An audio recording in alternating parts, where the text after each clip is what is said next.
Forgot to pop this off. The key. I should probably ping the Discord.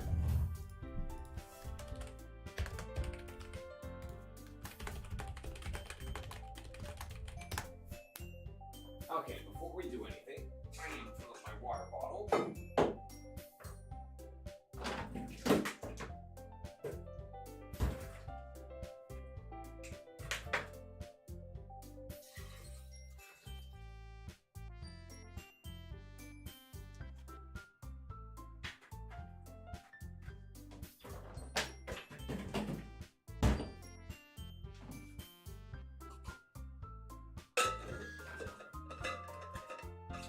Not as cold as it should be. Did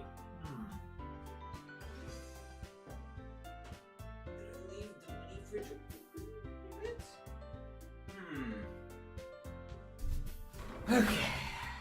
Okay.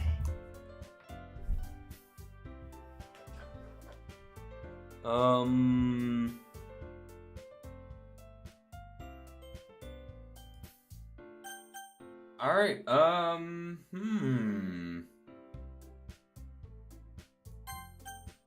When we last left off, what was... When we last left off, what was the last thing we did in Doki Doki? I can't remember. It was a new day.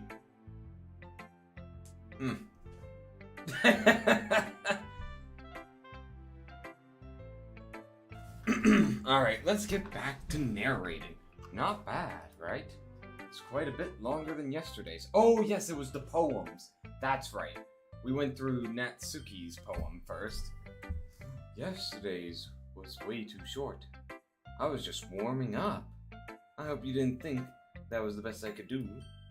No, of course not. Anyway, the message is pretty straightforward in this poem. I doubt I have to explain it. Sometimes you can explain complicated issues with much simpler analogies, and it helps people realize how stupid they're being. Like anyone would agree that the subject of this poem is an ignorant jerk. Do you know people like that? Of course. It's about how everyone thinks That doesn't matter. It can be about anything. I wrote it to be easy to relate to. Everyone has some kind of weird hobby, or a guilty pleasure. Something that you're afraid if people find out. They'd make fun of you, or think less of you. But that just makes people stupid. Baka! Who cares what someone likes, as long as they're not hurting anyone, and it makes them happy. I think people really need to learn to respect others for liking weird things. Well, you're definitely right. At least, I can relate to that. And I'm sure a lot of other people can too. This music is quite nice, I must say. It's what I do best, after all. I don't like writing unless there's a good message to take away from it. Like conveying emotions is important. But I want to make people think, not just feel. Well. Mandan's the first one, eh? Welcome to the stream. How are you doing today?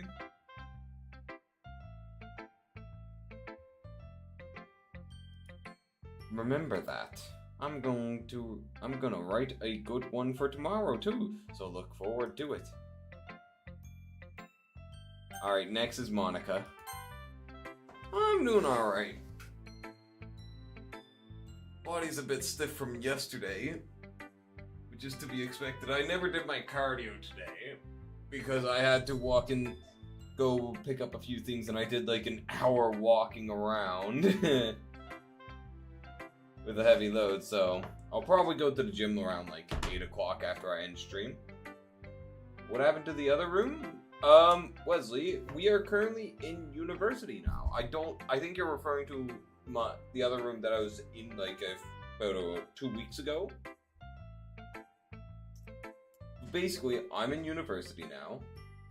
This is my university dorm. And welcome to the stream, Wesley. How are you doing today? Hi again, Mr. Mexican. How's the writing going? Alright, I guess. I'll take that. As long as it's not going bad, I'm happy that you're applying yourself. Maybe soon you'll come up with a masterpiece. Ha, I wouldn't count on that. You never know. Want to share what you wrote for today? Sure, here you go. I give my poem to Monica. Alright, this one's good. Feels like you're not only getting more comfortable with your style, but the imagery is better than the last one I read. Just wondering, but have you been finding inspiration in Yuri's writing style? I guess so. You can't deny that she's talented. Yeah, totally. I think her poems are the most romantic.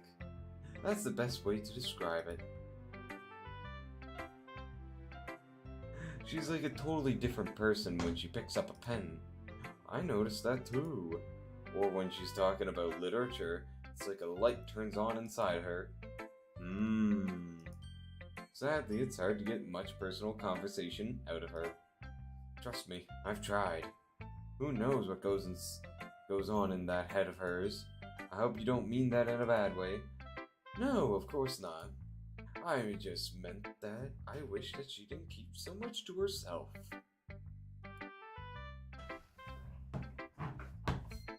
But still, defending her like that, you must be pretty into her.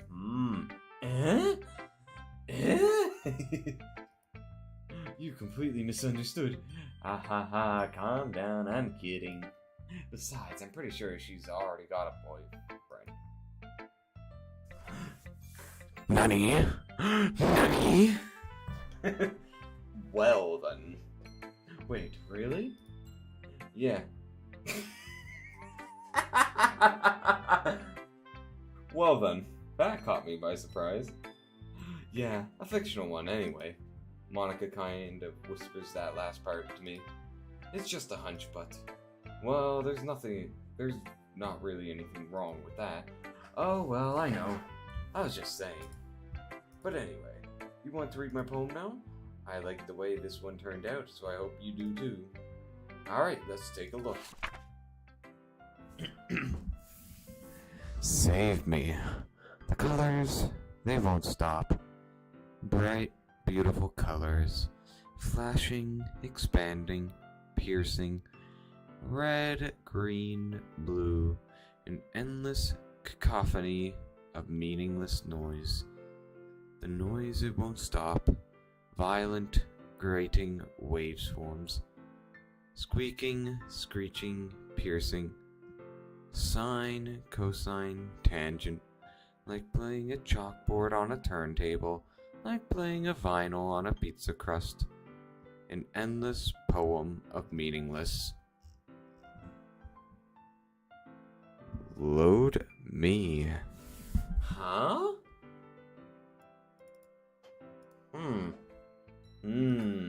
It's even more abstract than the last one. Huh? I guess it's just the way I write. I'm sorry if you don't like it. No, I never said that. It's just a kind of thing I've never really seen before, I guess. I kind of like playing with my space on the paper. Choosing where and how to space your words can totally change the mood of the poem. She does make a good point. It's almost like magic. The way I wrote the lines really short makes it feel like they're trying to speak over the noise. I see. It's still hard for me to tell what it's about though. Hey there, Richie. Welcome to the stream. How are you doing today?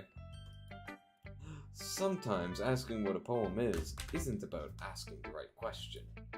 A poem can be as abstract as a physical expression of a feeling. Sure, what's up, Richie? Or a conversation with the reader. So putting it that way, not every poem is about something. Anyway, here's Monica's writing tip of the day. Sometimes you'll find yourself facing a difficult decision. When that happens, don't forget to save your game. You never know when you might change your mind, or when something unexpected may happen. Wait, is this tip even about writing? What am I even talking about? Just casual third wall breaks. Bonk. She likes to break the third wall. That's my advice for day. Thanks for listening. She broke the third wall, boys. Monica's too powerful. She's broke the third wall. She knows she's inside of a game. Let's see what you've written for today. Yuri stares at the poem with a surprised expression on her face. Do you like it? No Mexican. This one might be even better than yesterday's. How did you even pick up on this so quickly? Just yesterday, I was telling you the kind of techniques worth practicing.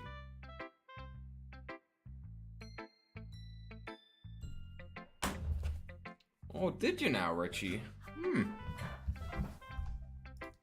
Maybe that's why. You did a good job explaining. I really wanted to try giving it more imagery. Put a T. Meant I go home now? What? You're not suffering from a stroke, are you, Richie? Yuri visibly swallows. Even her hands appear sweaty. I'm not used to this. Used to what? I don't know. It's fine. Take your time. Yuri breathes and collects her thoughts.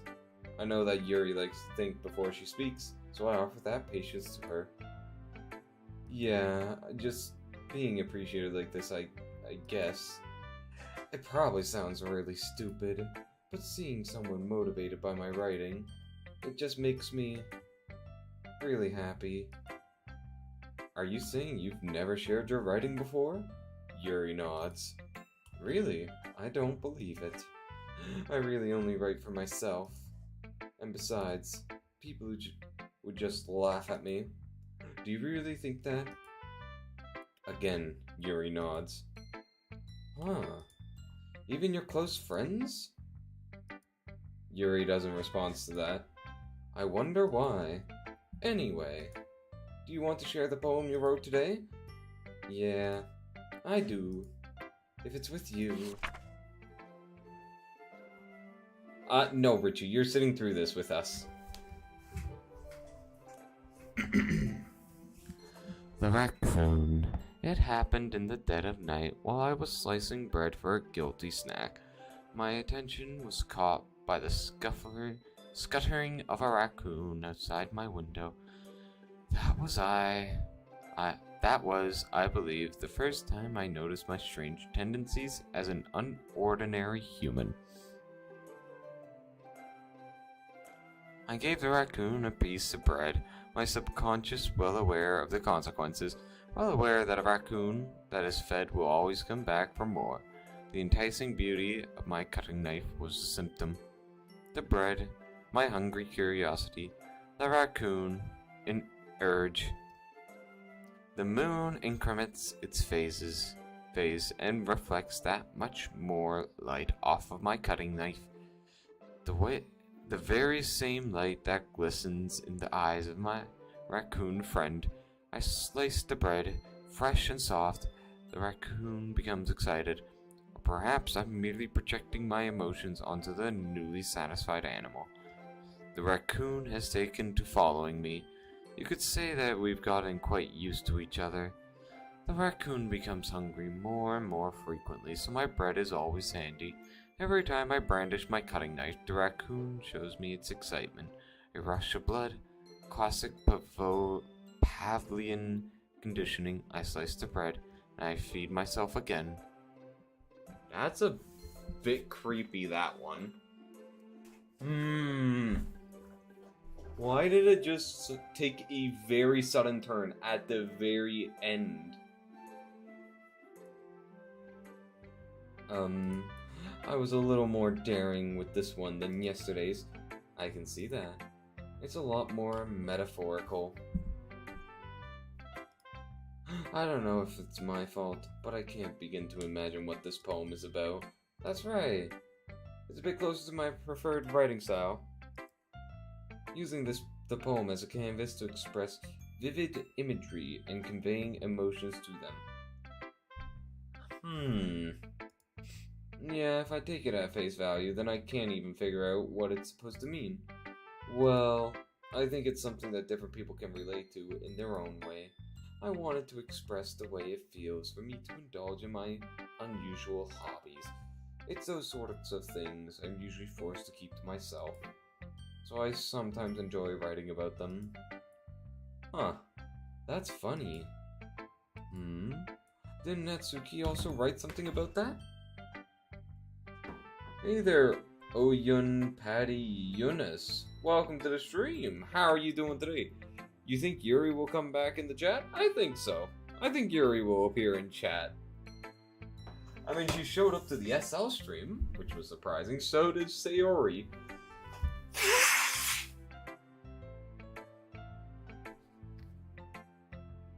The antics she gets up to is a bit funny, to say the least.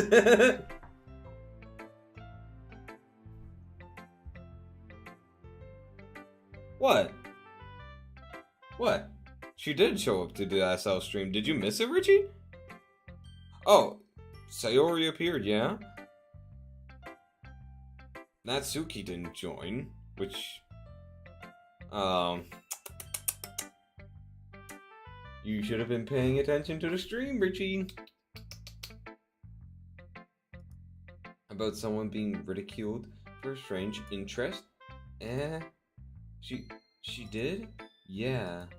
She was talking about how it doesn't matter what you're into as long as you're not hurting anybody. She's right. I mean, does she really feel that way? Yeah. Sounds like you two have that in common. Well, that's interesting. To me, she seemed like the kind of person who would make fun of my hobbies. But I suppose that's my fault for judging, isn't it? Please don't tell her I said that. Don't worry, I have no reason to. Okay. Well, thank you for sharing it with me. After all, if I hadn't learned to embrace my own weirdness, I would probably hate myself. I might be ranting a little bit now. But I'm glad that you're a good listener. You're good at a lot of things.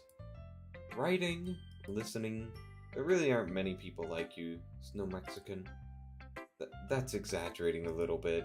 It's just how I feel.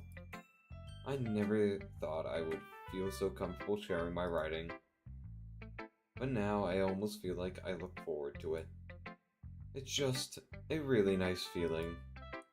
And you're to thank for that. It's nothing really. Yuri smiles sincerely at me. For just a moment, her timidness seems to disappear. Okay, everyone. We're all done reading each other's poems, right? I have something extra planned today, so if everyone could come sit at the front of the room. Is this about the festival? Well, sort of. Do we really have to do something for the festival? It's not like we can put together anything good in just a few days.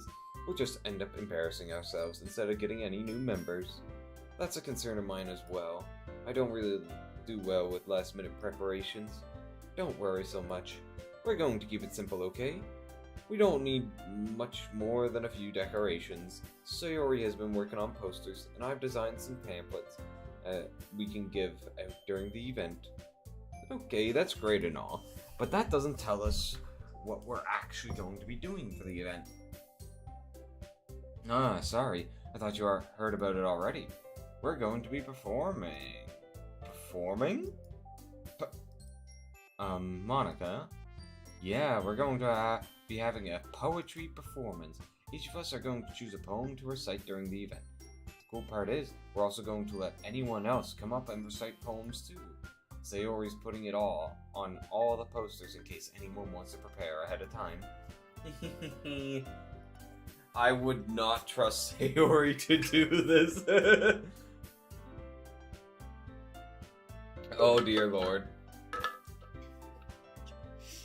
I don't know, Richie. I don't know how long it's gonna take for us to beat this game. Are you kidding me, Monica? You didn't already start putting those posters up, did you? Well, I did. Do you really think it's that bad of an idea? Well, no, it's not a bad idea, but I didn't sign up for this, you know? There's no way I'm going to be performing in front of a group of people like that. I agree with Natsuki. I could never in my life do something like that. Imagining it, Yuri shakes her head in fear. Guys, no, Sayori. I understand where they're coming from. Remember that Natsuki and Yuri never have shared their poems with anyone until just a couple days ago. Hey there, Scarlet. Welcome to the stream. How are you doing today? It's a lot to ask for them to recite their poems out loud to a whole room full of people. I guess I kind of overlooked that, so I'm sorry.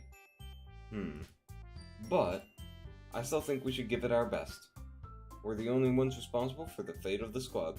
If we start the event and put each other on a good performance, then it will inspire others to do the same. And the more people who perform, the better we'll be able to show everyone what literature is all about. Yeah! It's about expressing your feelings, being intimate with yourself, finding new horizons, and having fun. That's right. And it's those reasons that we're all in this club today. Don't you want to share that with others? To inspire them to find the same feelings that brought you here in the first place? I know you do. I know we all do. And if all it takes is standing in front of the room for 2 minutes and reciting a poem, then I know you can do it. Natsuki and Yuri remain silent. Sayori looks worried. I guess that leaves me no choice. I agree. I don't think it's too much to ask. I think that Sayori and Monica have been trying really hard to get new members. The least we can do is help them out a little bit. Well, maybe, but... It looks like Natsuki doesn't have any arguments left. Ooh, okay, fine. I guess I'll just have to get over it. Alright. Phew. Thanks, Natsuki. What about you, Yuri? Yuri dejectedly glances around at everyone else's expectant faces. I guess I don't really have a choice. Whoa, calm yourself, Richie. Calm yourself.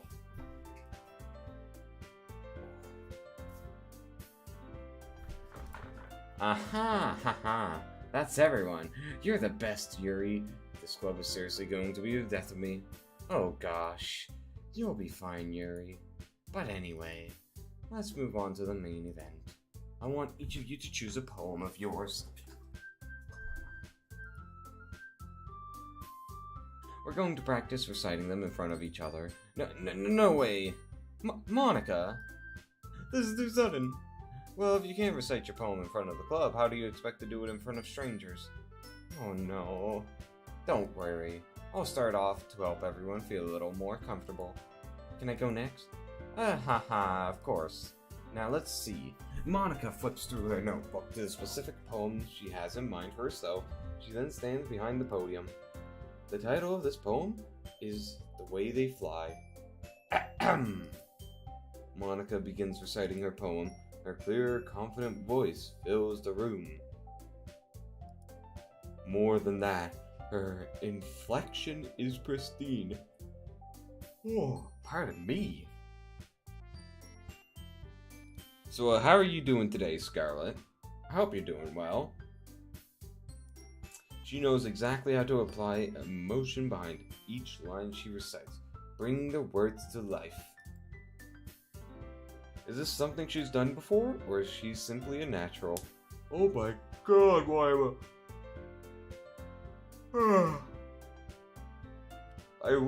I would say, why am I so tired, but there was a few noise disturbances last night. Like, at 1 a.m., I got woke up by some people in the hallway being loud as fuck.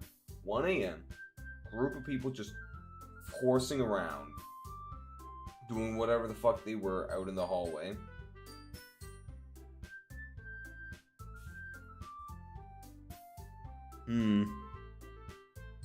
There was that, and then at 5 a.m., I don't know why, but someone slammed the bathroom doors, which is literally right beyond the wall behind the face cam. It was a loud slam as well. I glance around me. Everyone has their eyes on Monica. Sayori looks amazed. Yuri has an intense expression on her face that I don't understand. Finally, Monica finishes reciting. The four of us applaud. Monica takes a breath and smiles. That was so good, Monica. Ha ha ha. Thank you very much. I was just hoping to set a good example. Are you ready to go next, Sayori? I'll go next. What? Yuri's fired up all of a sudden. Yuri clutches a sheet of paper between her hands and stands up. Keeping her head down, she walks quickly over to the podium. This poem is called... Yuri anxiously glances around at each of us. You can do it, Yuri. It's called After Image of a Crimson Eye. Yuri's voice shakes as she starts reading the poem. Just a moment ago, she practically refused to do this. Why is she suddenly putting in so much effort? Well, just read chat, Richie. Think thong. All you need to do is just read chat, think thong. As Yuri gets past the first couple of lines, her voice changes. It's almost like what happens when Yuri gets absorbed into her books.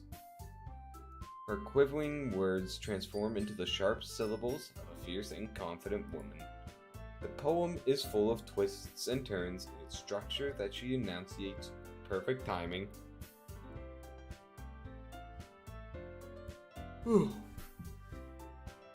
my god.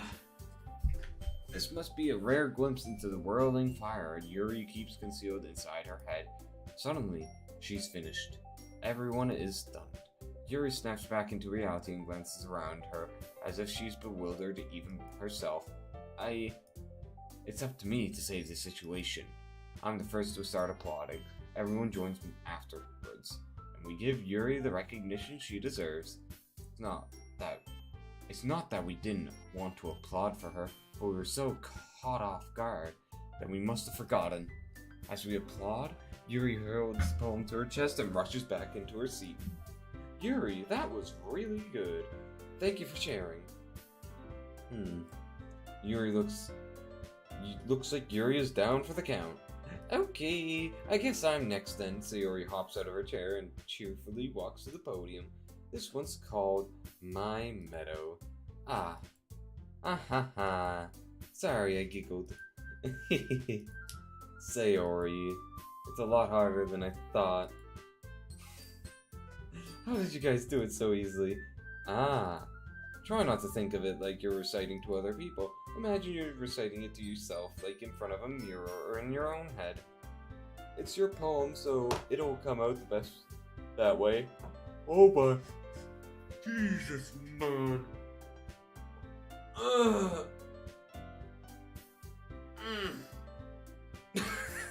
What is with the stream elements? This is the third time it did this after a half hour of streaming.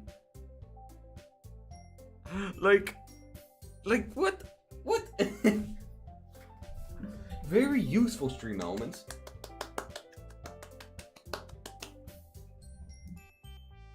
I see. Okay then. Sayori begins her poem. Somehow, it feels like your soft voice was made as a perfect match. The poem isn't aimlessly cheery like Sayori is. It's serene and bittersweet. If I were to read this on paper, I probably wouldn't think much of it, but hearing it come from Sayori's voice almost gives it a whole new meaning. Maybe this is what Sayori meant when she said she likes my poem. It's like I get to reach more deeply into someone I thought I knew through and through. Sayori finishes, and we applaud. I did it! Good job, Sayori. Even Snow Mexican liked it. I guess that's a good sign. What does that even mean? It came out nicely, Sayori. The atmosphere of the poem fits you really nicely. But it might be that other poems wouldn't even work quite as well with that kind of delivery. I don't really understand. In other words, I've seen poems of yours where that sort of gentle delivery wouldn't work as well.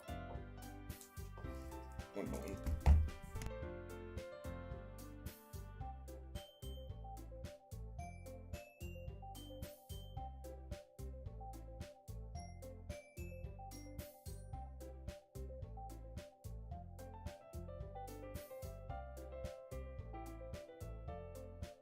I thought I heard someone knocking. I guess this is a good chance for me to explain something that happened today. Just saying this out loud. Just saying this before Scarlet. If you Google Doki Doki, don't tell me anything about it. I don't want to know anything. I don't want no spoilers or anything. Awesome. So, story time, folks. So, this is also related to, like, that. I think it's related to what happened last night with the group of people that were being loud at 1 a.m. that woke me up. Sayonara, Sayori. Oh, God. Don't tell me anything further, Scarlet. I don't want to know. So, also, welcome to the stream, little mama. How are you doing today? No, it's all good, Scarlet. I just don't want no spoilers. I'm not taking any chances. I don't know. All I know is what the Steam page had on it. So, this is gonna be a fun ride. And probably an emotional one, I'm guessing. But back to the story. So, for those tuning in now, I'll explain it quickly. Basically, woke up at 1 a.m. People were being loud in the hallway. I opened the door, asked them to keep it quiet, went back to sleep. 5 a.m., heard a loud banging noise in the bathroom next door. Don't know what that was about. Went back to sleep after that. That explains why I'm tired today. But that's besides the point. 2 o'clock today, so about 2 hours ago, someone came to my door and ding dong ditched me. They knocked on it, then ran. And then, I'm guessing either the same person or the same group of people did it again at 2:40. This time, it was a slam on the door, and they just took off running in the opposite direction. So, I'm pretty sure I think I heard someone knocking just 2 minutes ago, but I'm not sure. So, all right, now you're all caught up. They might need a little more force behind them, depending on what you're reading. Oh, pardon me. Oh, I know what you mean. Pardon me. Oh, jeez. Ding dong ditch, are you at a fucking kindergarten? I guess so. I fucking guess so. Some people are so immature here, thinking that they're funny by not knocking on someone's door and running away. Like, I don't fucking get how these people are in university and they think this is funny. I don't get it. Like, I got nothing. I got nothing. Absolutely nothing.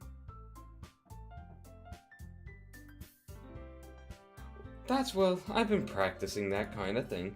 It's just embarrassing to do in front of everyone. Then, next time, I'm going to make you pick a poem that challenges you a little more. We don't have much time before the festival, you know. Okay, now who's next? Natsuki? Don't make me go before Snow Mexican. It's not like I can compare to you guys anyway. Might as well let Snow Mexican lower everyone's standards a little before I have to do it. Natsuki, it's fine. I might as well get it over with.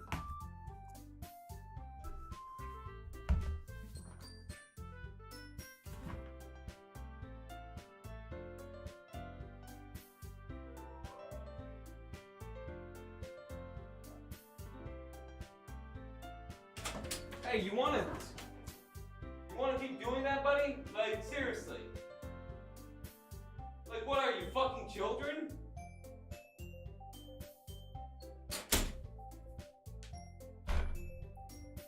They literally just did it. But I caught them mid doing it. I heard them coming down the hallway.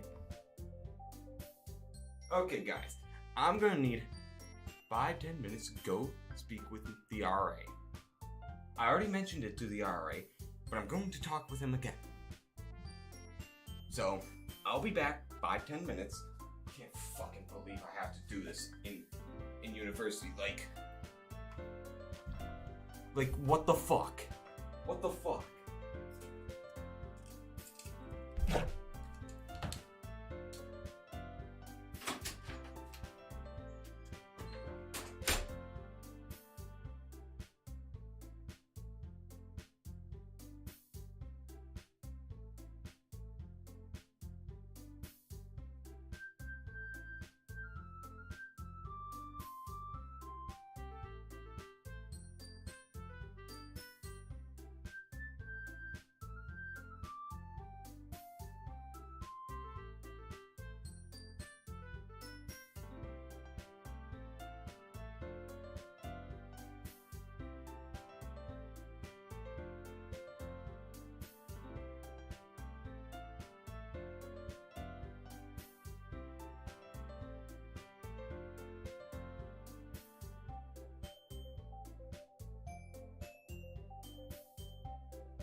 I moved to the tower because I was hoping to avoid people who think it's funny to pull fire alarms. Plus, the tower wasn't that good. And what do I get here? People who think it's... children who think it's fucking funny to knock on someone's door and then run away. Like, what the fuck? There were two people. Like, I heard them in the hallway coming. So I took my headphones off, because I'm a paranoid person like that, listened to them approach. So I got up close to the peephole and watched one dude approach. So as he went to knock, I opened the fucking door. But yeah, the RA wasn't there, so to explain what the RA is, basically he's like, the university dorms are separated into sections. And the RA basically is another student who manages that section. So like, you have problems with heating or whatever, you take it to the RA. And he runs it up the chain of command, if need be. So, I'm gonna have to send a quick little email to him since he's not there. Ah, nice, Richie. Honestly though, what the fuck? I'm honestly just astounded by it.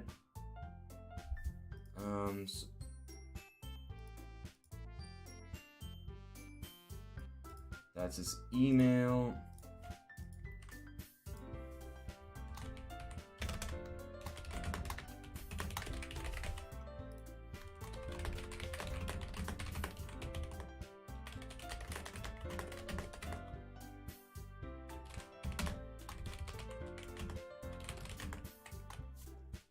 Oh, shit. I should have asked this. I should have asked one of you guys to clip it. No, Mama, you can't go back and clip it, can ya?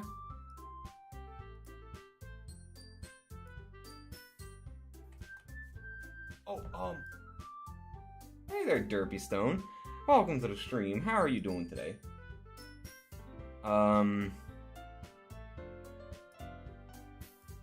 So, just giving this a heads up, Derpy Stone. Right now, we're trying to handle a little something that happened a few minutes ago. I got ding-dong ditched for the third time in the past 3 hours. So, I'm gonna need like a few minutes to set this straight. Let me just turn off the... Okay. Here's how we'll get a clip of it.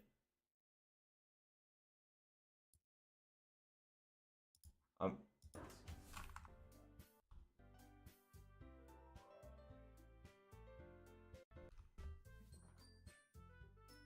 So... Oh, you can't see because of my face cam. Let me just turn it off. So, I'm at the... I hear people approaching. I get up to the peephole.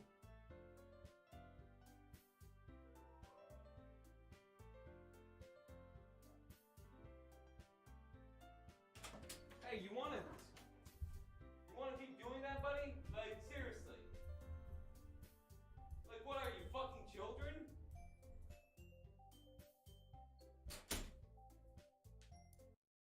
Huh. Like... Alright, this was 5 minutes ago, so at 4...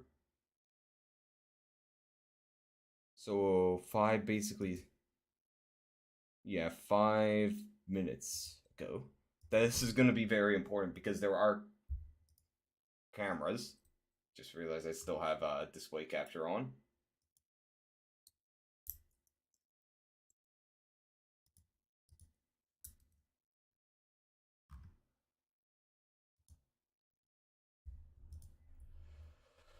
Ay, ay, ay.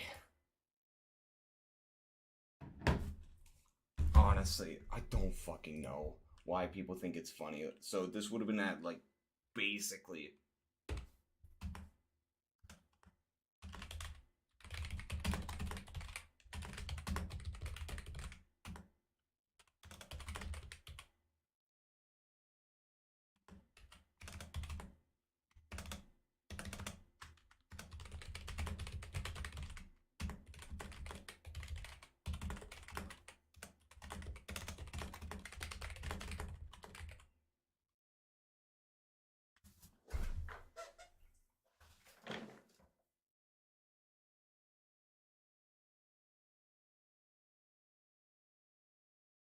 Okay.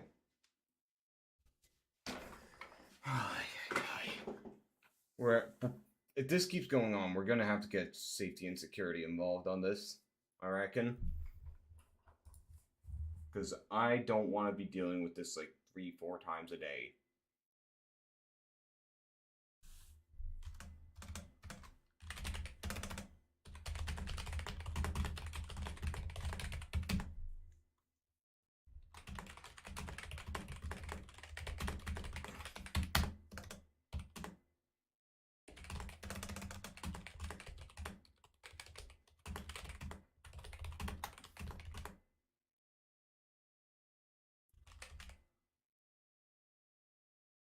Honestly, I might just rig up my phone to the door and just start having it record through the fucking peephole if this continues happening. Like...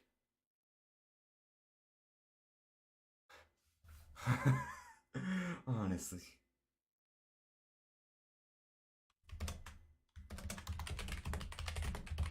I'm just giving them I'm just giving my RA a description of who these two were. I didn't see their faces.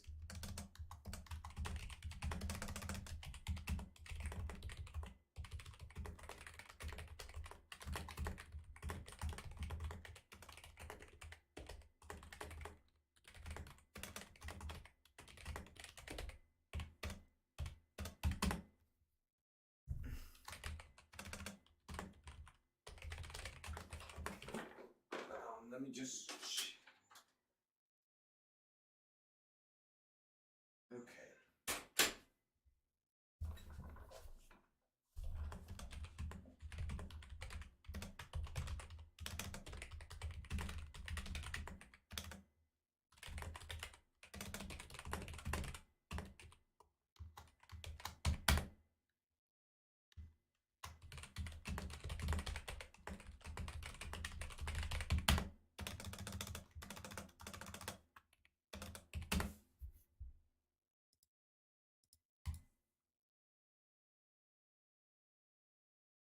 Okay.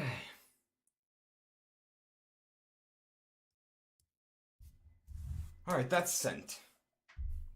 Let me just make okay. I'm terribly sorry for all this, like...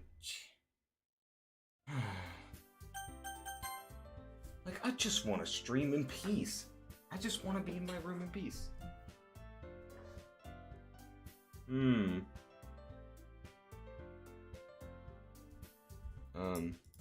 One moment. I need to just check one last thing beforehand.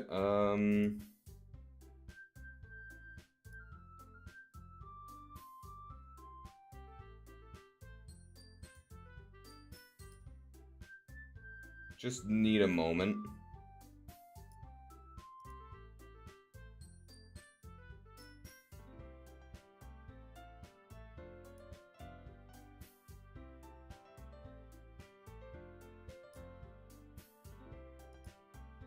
Oh, well, hey there, Derpy Wood. Sorry I missed your message. Welcome to the stream. How are you doing today?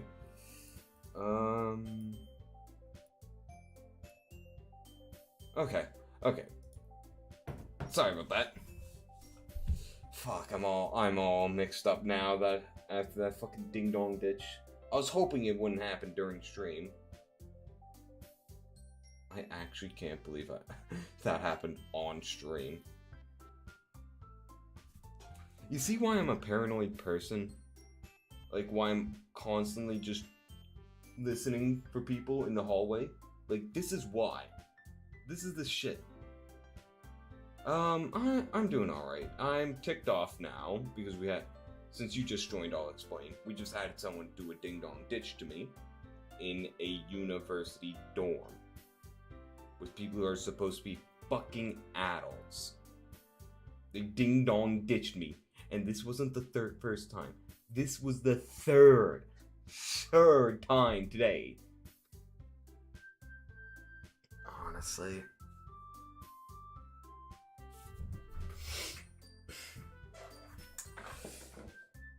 I just need a moment.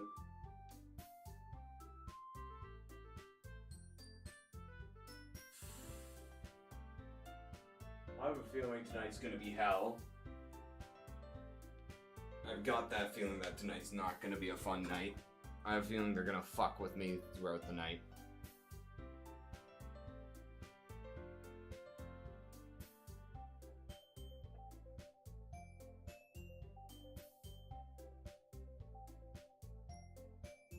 Okay, that was just two people walking by. Not involved. Fucking hell.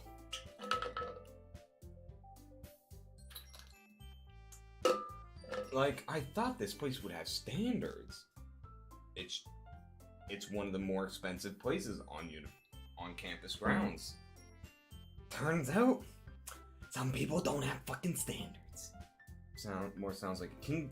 Oh, I'm fucking amazed at what the fuck I've seen so far in university.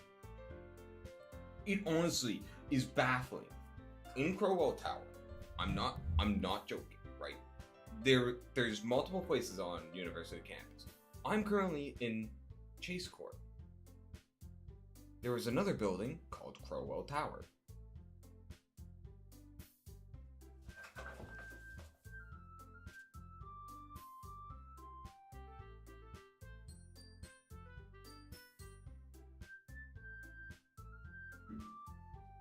Could've sworn I heard someone out there. Is it a good idea to grab a beehive? Do it, no balls. So, like, I'm not joking. We had a meeting near the end of the year. Like, this was like November, like 20th something, and it was like to explain how the final bits of the year was gonna go in regards to university and stuff.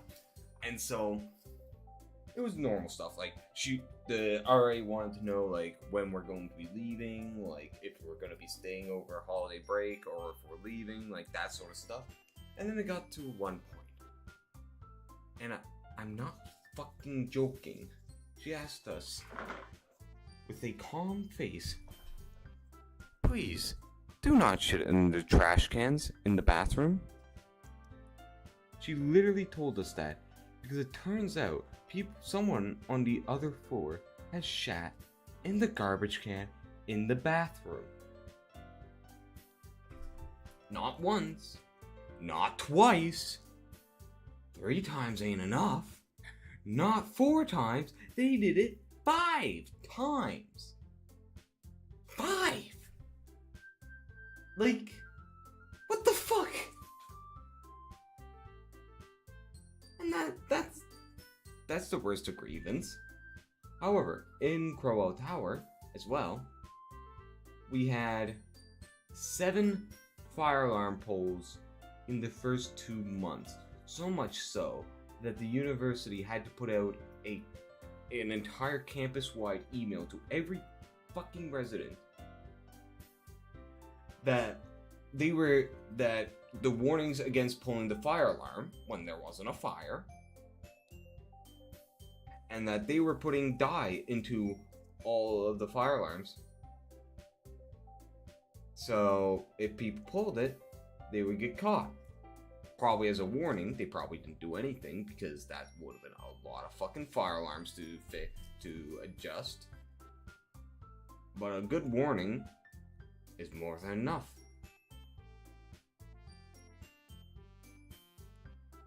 It's fucking baffling, man. It's fucking baffling. I just don't fucking know. Like, why are they like this?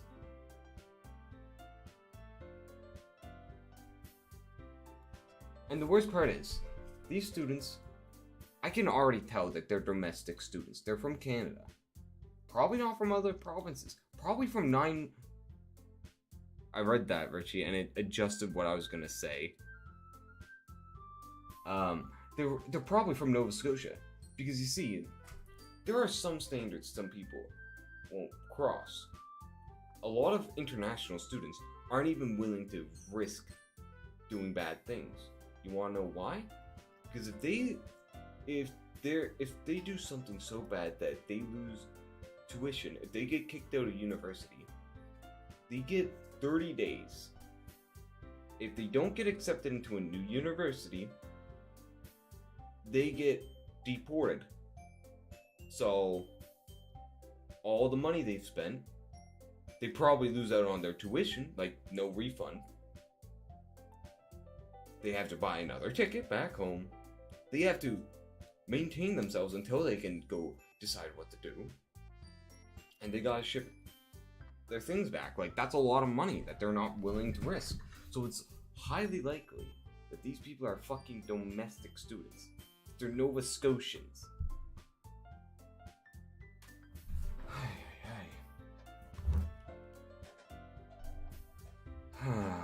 That took the fucking wind out of my sails. Like, alright, let's get back to the game.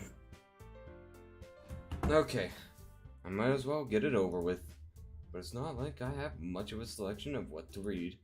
I'll just have to go with what I wrote for today. I stand up in front of the podium and step up in front of the podium. Everyone has their eyes on me, making me feel terribly awkward. Oh, I would love a fucking cookie right now. I'd really love a cookie to calm me down. And why is that, Scarlet? I recite my poem.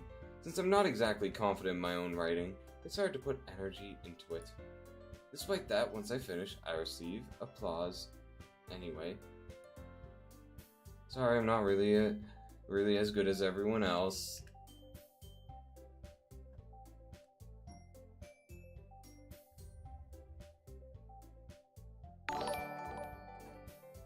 Derpy Wood, thank you for the subscription on the YouTube channel. You know, there's something weird with the YouTube alert that I never have gotten fixed. Sometimes it tells me when people subscribe, sometimes it doesn't, and I don't know why. I'm glad that it worked for you, Derpy. Don't worry about it so much. I think it's less about your abilities and more about your lack of confidence in your writing. That's something that'll improve over time, though. Snow, can you time her out for 1 second? Don't worry, I got you, fam. I got you, fam.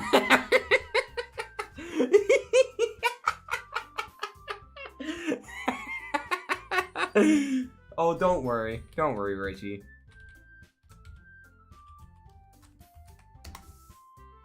Oh, oops, stop. Oops.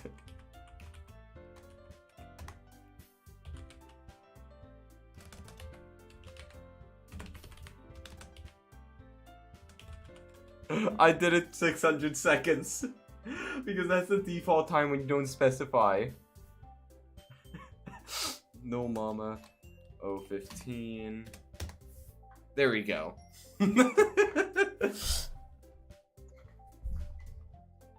Everything is back to normal now.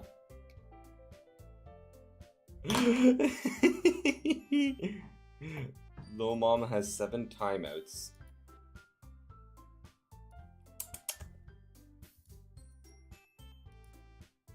Yeah, maybe. Alright then.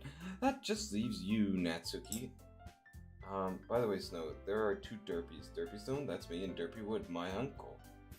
Oh, there's another Derpy! And that's Derpy Stone, I'm guessing. Yeah, that has to be Derpy Stone. Huh! Is that so? Well, that's a surprise to be sure, but a welcome one. Back to normal, no more being called senpai? But Richie senpai?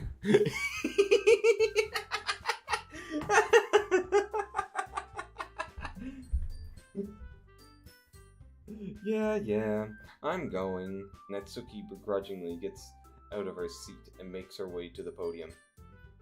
This poem is called... What? Why are you all looking at me? Because you're presenting. Anyway, the poem is called Jump.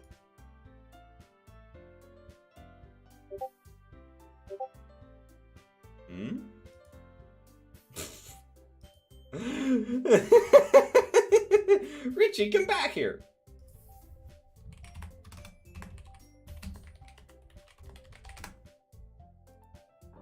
Richie closed out the stream.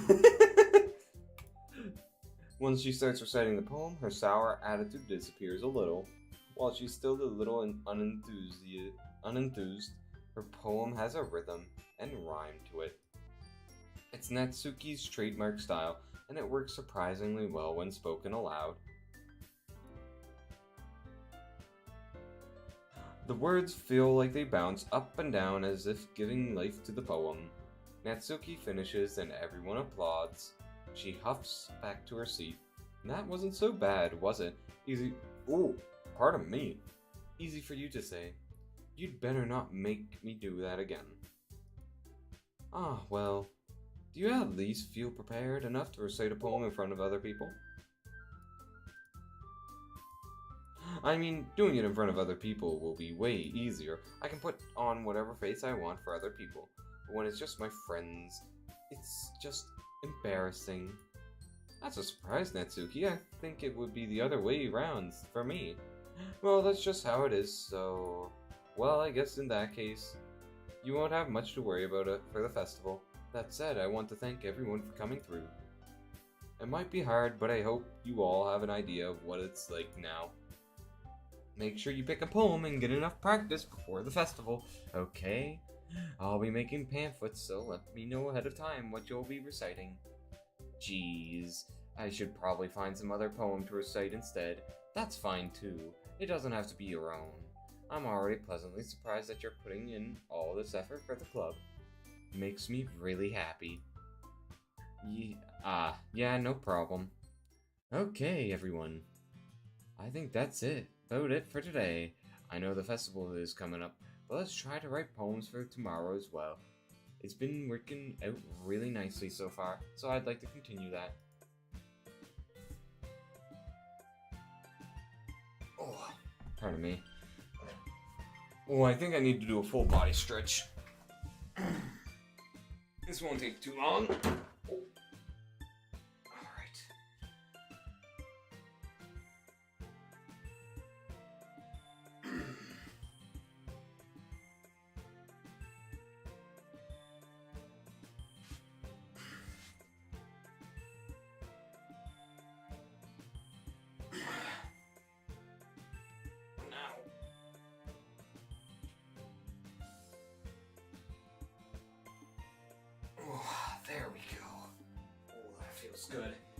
body's still stiff from yesterday.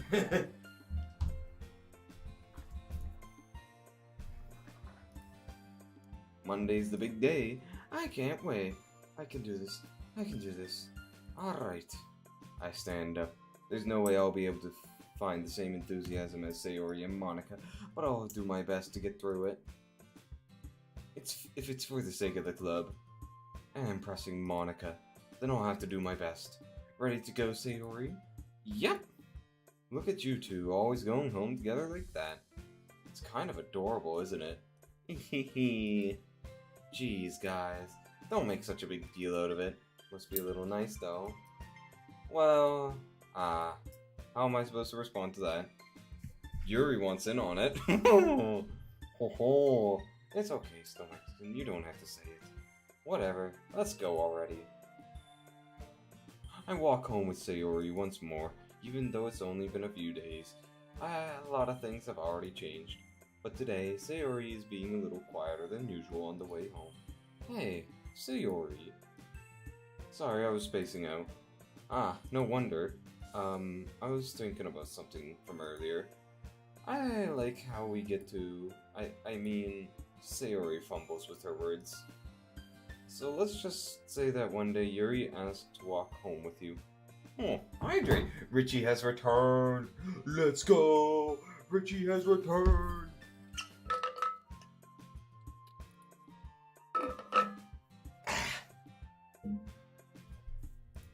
Huh? What would you do? What kind of question is that? You're kind of putting me on the spot here. Pardon me. Well... Oh no. Don't make me choose.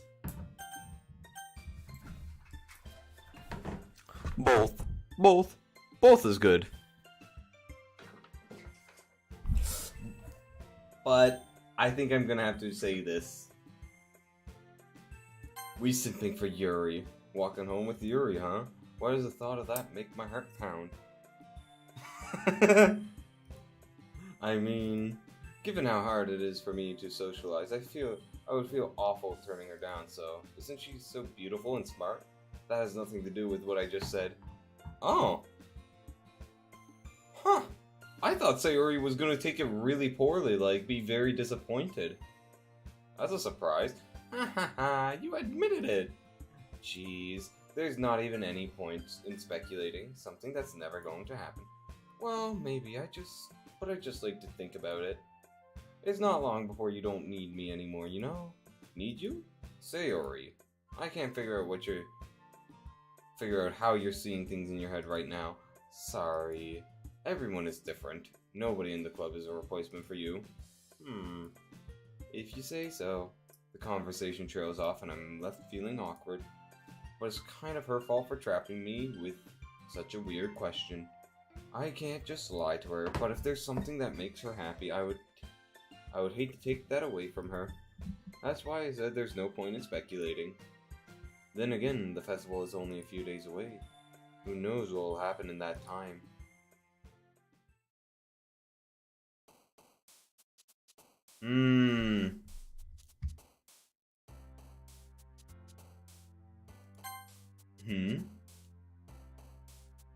Oh. Let's get as much for Yuri as possible.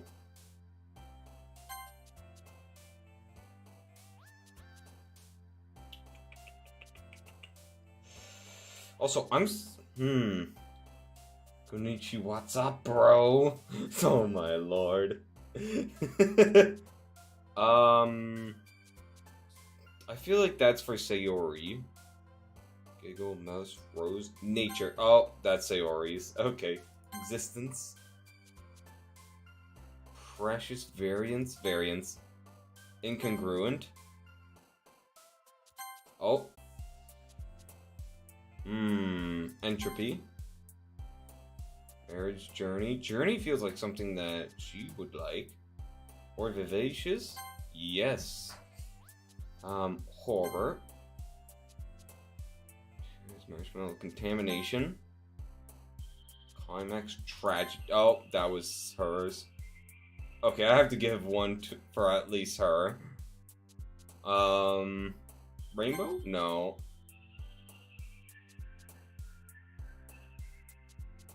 Feather? Oh my lord. Poor Natsuki. Twirl? There we go. Natsuki got one at least. Aw, man. I'm the last one here again. Don't worry, I just walked in too. Were you practicing piano again? Yeah. Ha ha ha. You must have a lot of determination, starting this club and now picking up piano. Well, maybe not determination, but I guess passion. I remember that the club wouldn't be here if it wasn't for all of you. And I'm super happy that you're willing to help out for the festival too. I can't wait for the festival. It's gonna be great. Eh? Weren't you complaining about it just yesterday, Natsuki? Well, yeah.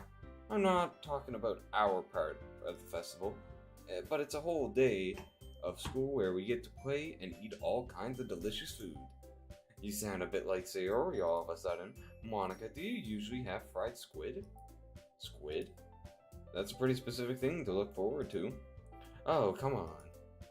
Are you saying you don't like squid? I've never had squid. And I don't think I'd like to have it. Is it squids or octopus that are really intelligent?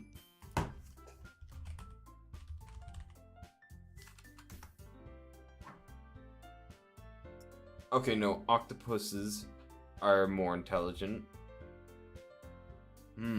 But still, regardless, it doesn't sit right with me. The only type of seafood I like eating is mostly like haddock. Or similar stuff like haddock. Nothing more. I do not understand how people can eat mussels and oysters. The thought of it just it just grosses me out. Working at a restaurant as a dishwasher, during the summer, I had to do a fair bit of washing for mussels and oysters, and it was a miserable time. It was just miserable. They're tough to clean, and but more importantly, they take a long time. And if you wear like, I wore like dish gloves for it because like I just don't like how cold the water would get, and it's too much water on my hands, you know. Don't like that every single day. So it would make it very difficult, and it would take just so long. It's just not fun. And I think the worst part about mussels and oysters is the fact that they're still alive. And they get cooked alive, and that's just no. What the fuck? Like, what the fuck, bro? Anyone that cooks animals alive, like, I've heard that sometimes people, like, cook lobsters alive or crabs. That's fucked up. Like, at least just kill it beforehand. And to each their own. If you like oysters, that is your own preference. You are allowed to have that. Me personally, I have never tried an oyster. I never will. It does not. I doubt I would enjoy it. It just does not look right, and the way they're cooked, no. And I get that for oysters and mussels, they can't really just kill them beforehand, because like they go bad very quickly if they're dead. Like, one part of cleaning them is you have to check if the shell is cracked, because if they are cracked, then they're most likely dead. And you also have to check the ones that have okay shells if they're alive, by usually tapping them, like tapping two of them together, see if they close up. It's just why? Just why? Not that I'm judging you, little mama. I'm just judging the entire concept. You of all people. Eh? I didn't say I don't like it. Besides, what do you mean by you of all people? Because it's right in your name. Monica. Is this... I don't get this joke probably because this is Japanese. And it's definitely a joke based on the name. That's not how you say my name at all. Also, that joke makes no sense in translation. She broke the third wall again. Oh, not third wall, fourth wall.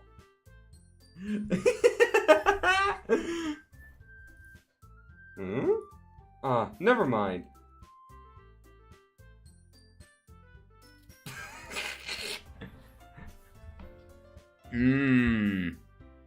Monica does kind of give off mommy vibes. Kinda. But it's Yuri for me. Because sheesh! Never mind. Let's just focus on our own event for now, okay? Fine. Your reactions aren't as fun as Yuri's or Sayori's anyway. Excuse me? Where is Sayori anyway? Says you, little mama, like, jeez. Look, if I'm a pervert, then you're a pervert too. We're pervert buddies, okay? There's no going around that. We're just pervert buddies, okay?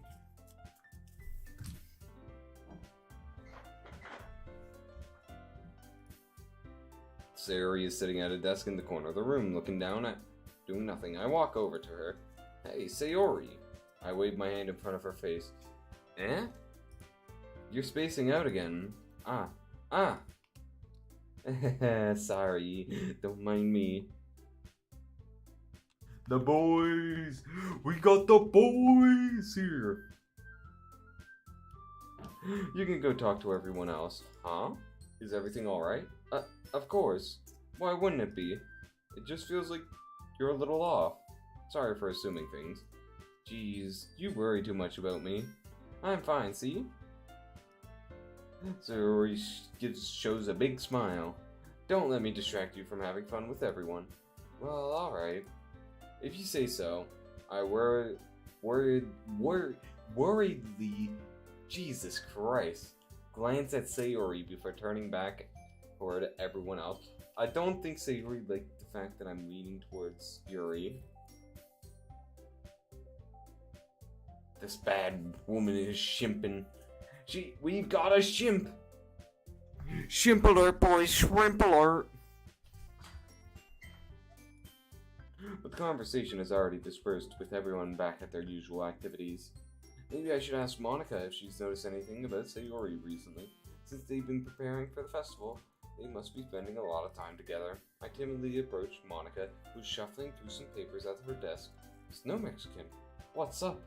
Hey, this might sound a little strange, but have you noticed anything up with Sayori recently? Anything up with her? In what way do you mean? Maybe I'm reading into it a little bit, but she seems a little downcast today. Oh, you think so? I can't say I've noticed anything about her. Monica peers across the room to Sayori, who is idly dragging a rubber eraser up and down her desk.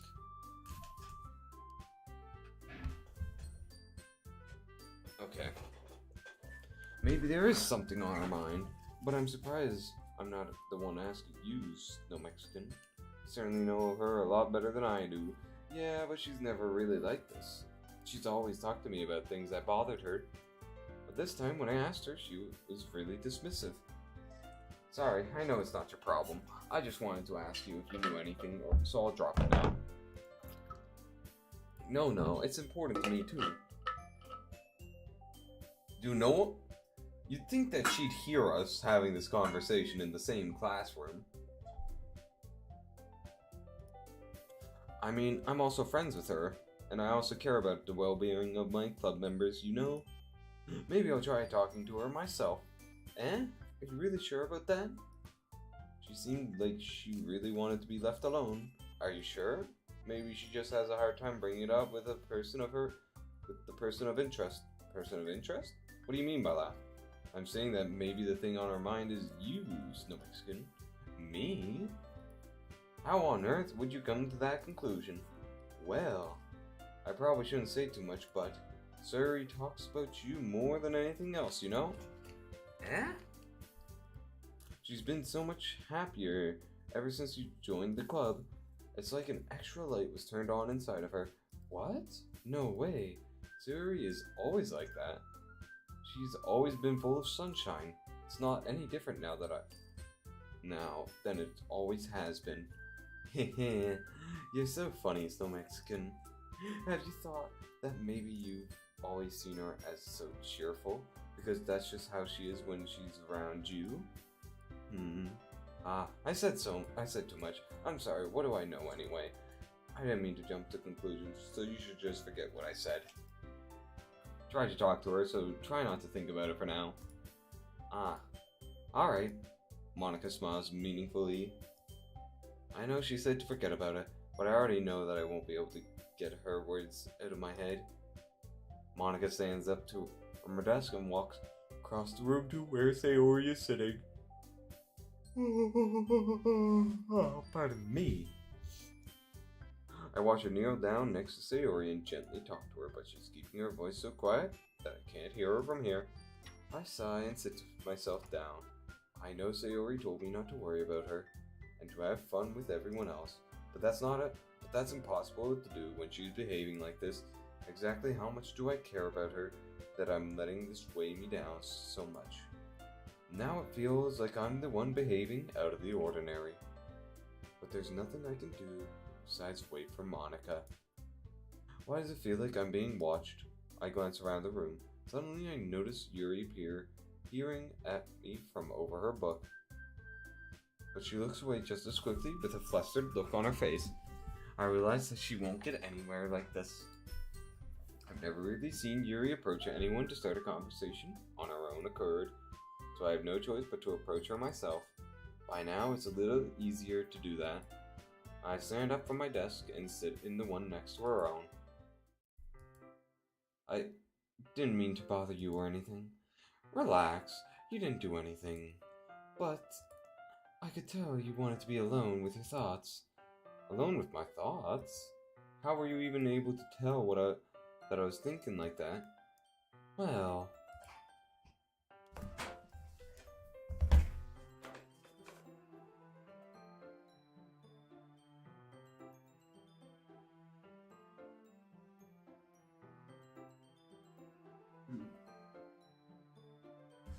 Fuck, this is gonna start becoming a habit now. This really is gonna start becoming a habit of me checking the door every time I hear a noise outside. Just peering through the peephole. It's something that I do a lot, so it wasn't hard for me to spot based on your posture and expression. Not that I was staring or anything. I didn't do anything creepy like that. Oh, Yuri, you're too precious. Oh my god. In any case, I guess you were right. I'm sorry if I caused you any concern. Don't apologize. Your troubles are the only concern of those who willingly share in that concern. Of course, there are certainly those who find the most comfort in keeping to themselves, but if you were to prefer to share what's on your mind, then I would be glad to listen. It's really not that big of a deal. I was just feeling a bit uneasy about Sayori. Sayori? Yeah, it seems she's a little off today, but when I asked her about it, she didn't want to admit it to me. So I can't help but wonder if something happened to her. Oh? That's quite romantic. Eh? Sorry, I didn't mean to say something stupid. Baka! It's not that I didn't want you to misunderstand. Sayori and I have just been friends for a long time, that's all. Ah, I see. Then perhaps it is unusual for her to be dismissive to you about her feelings. Baka! Baka! Oh, man. I must say, I don't know too many Japanese words, but I must say, baka is one of my favorite words. Because it has so many different uses.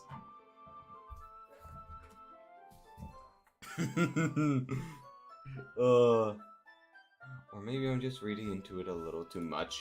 Snow Mexican. The world is full of meaning, often hidden deep beneath plain sight. Konnichiwa, Watashi. What does watashi mean? I know what konnichiwa means, obviously.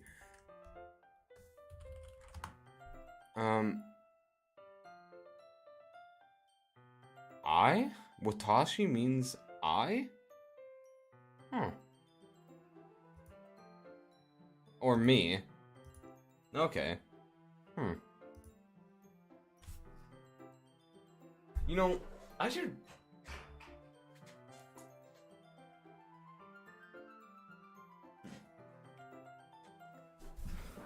Fuck, man. Baka. B-A-K-A. Baka. Baka. Fuck, man. I moved out of the shared dorm into my own dorm because not having to worry about people, about my roommate coming back and forth through the room would be nice to have. Like, it would be really useful while streaming so that I wouldn't be disturbed while I'm streaming.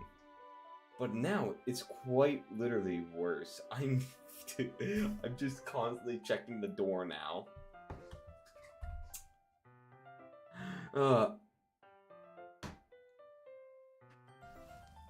Curious Master? Why didn't that message show up? Why didn't that message show up on the multi-stream chat? That's weird.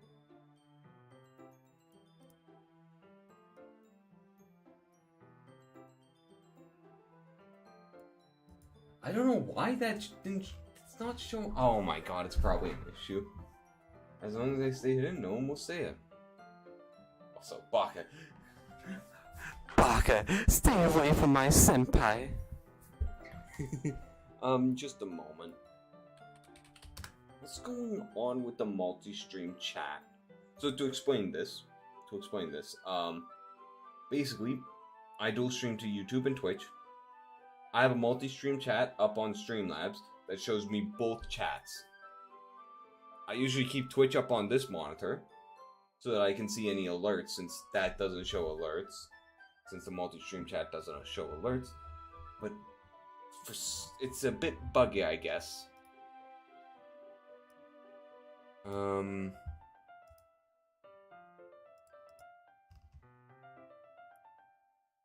Oh my god.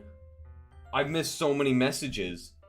Why am I not getting all the messages? Well, I guess I'm gonna have to put YouTube chat over here now to monitor it. Also, since Derpy asked this, I don't know when he asked this, but I never saw it. Here's my head dent. The certified sign of being a gamer.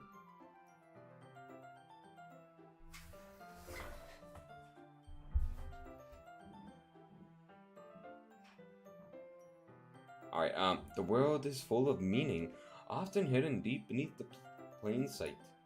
And there are many untold mysteries behind every person, no matter how well you may know them. Ah, so you think there might be something behind it after all? I think that Sayori is a very complex person to know. Well, do you think how Japanese are like cute, friendly, but kind of cringe sometimes?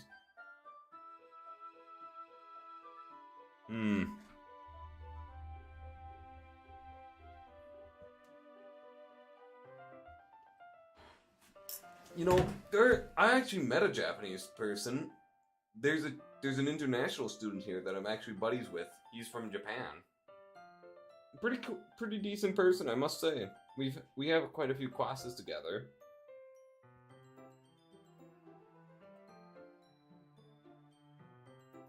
I mean, Scarlet, there can be some reasoning. I know what you're talking about. You're talking about how the differences between modern day Japanese people and World War II Japan. That's because there's a lot of history between then and now. World War II Japan is I can't easily explain it here, but it's built off of lots of propaganda, nationalism, imperialism. That's a lot of there's a lot of factors into what created Japan during World War II. And then they got them pretty heavily devastated during the war and after, but then they rebuilt very quickly. Like, so many fire bombings and the nukes, so it's understandable that they would take a big turn on their their behavior overall. I mean, they're still a very what's the right word? Inclusive people, I guess. It's funny how cute people were before aggressive. I mean, look at Germans. Like, Germany's a prime example. Like, now they're currently like, they make the best products. And anytime you say something in German on Reddit, it just summons every fucking German in existence, and they just start speaking in German. Like, yeah. Did you ever play Command and Conquer? Yes, Derpy, I have. I have played Command and Conquer Tiberium Wars, but not any of the others.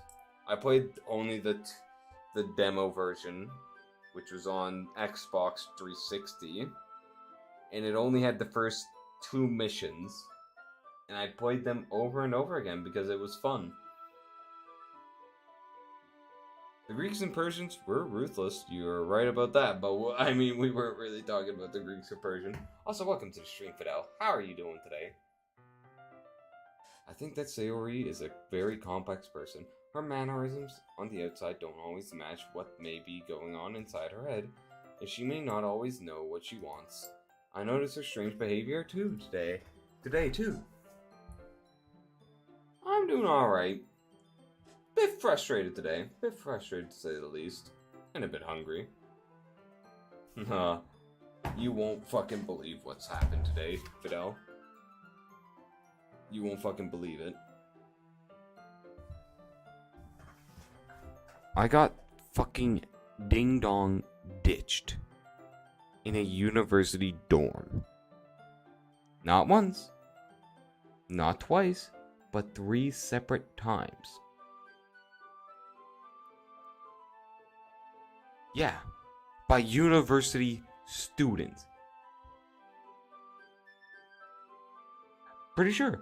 I'm fairly confident they're the same person. I didn't catch who it was the first 2 times, but the 3rd time, I literally caught them in the act. It happened on stream the 3rd time. The first 2 times were before stream. Like Jesus Christ, man. No one clipped it, but I can show you. I can definitely show you. Like, let me turn off my face cam. Turn on display capture. Alright,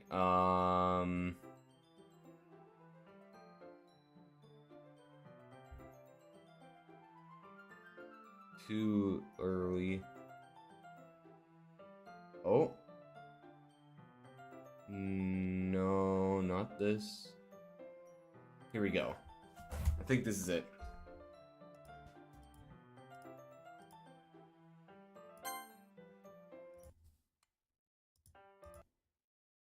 Alright. I might as well get it over with. I hear people approaching.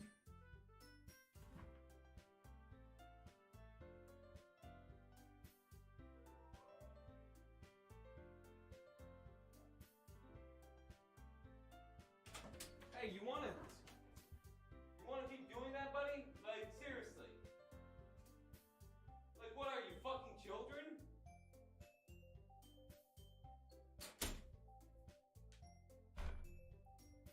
They literally just did it. But I caught them mid doing it. I heard them coming down the hallway. Okay, guys. I'm gonna need... Can someone clip that? Can someone clip that for me? Like... I'm... Oh... Oh, Scarlet. This was 54 minutes into the stream about. From this point. Display capture off. Drag YouTube back. Hail to the great Yuri. Quote from the Command and Conquer. Red Alert 2. Yuri's Revenge. Let me turn on Facecam. Praise the Yuri. Praise the Yuri.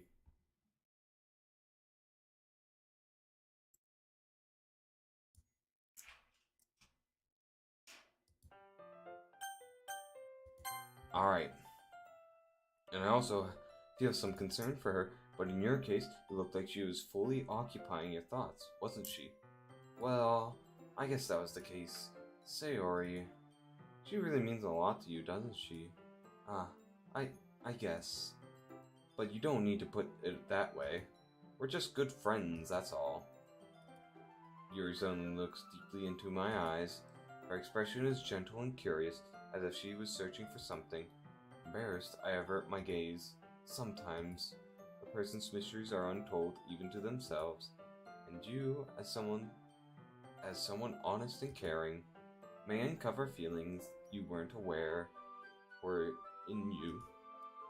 That is, I think that she would be a very fortunate person to have you feel that way about her. Yuri, you're giving me too much credit.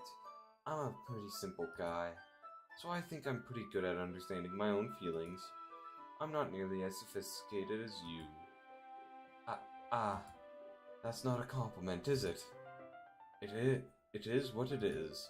Anyway, as long as we're here, why don't we do some reading? Well, as long as you're okay with it. Wait, YouTube quip? You can do a YouTube quip? What?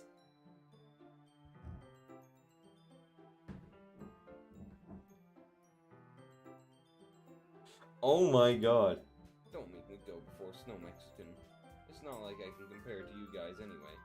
Might as well let Snow Mexican lower everyone's standards a little before I have to do it. Natsuki, it's fine. Jesus Christ. I can't fucking believe that shit, man.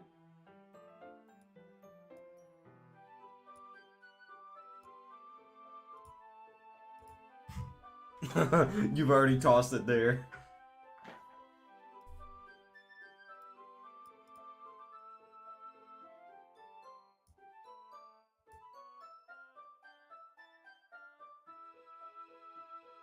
Oh my god. I honestly think they're I don't think they're freshmen, or as we call them, first years. Like I think freshmen are considered first years. Yeah, first year. Why? Because my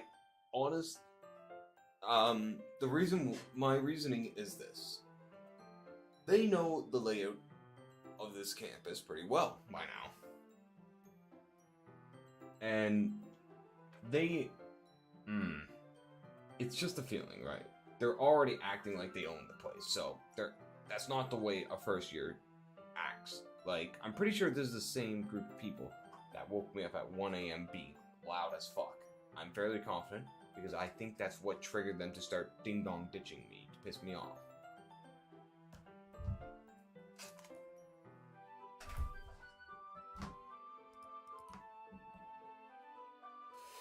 Wait, I need to check if I got a response on Outlook real quick. Okay, I have not. Alright, back to the game. As long as you're okay with it. Yeah, I should be taking my mind off this whole thing anyway. Okay, everyone. After some time passes, Monica calls out to the club. Oh, pardon me. Why don't we share our poems now? Before I know it, everything's back to normal. Everyone goes to retrieve their poems, and I do the same. I make eye contact with Monica and she smiles at me. I wonder what she was talking about with Sayori. Sayori. It It's nice, I guess. Come on, I can already tell you don't like it. Well, you don't need to worry about what I think. After all, you wrote this for someone else, didn't you? Probably, Yuri. Eh? I didn't write this for anyone specifically. Maybe. That's a bald-faced lie. Like, I wrote this specifically for Yuri. Maybe. That's not really what I meant, though. But it's okay. You're making new friends, just like I was hoping. That makes me really happy. We got infected with that. And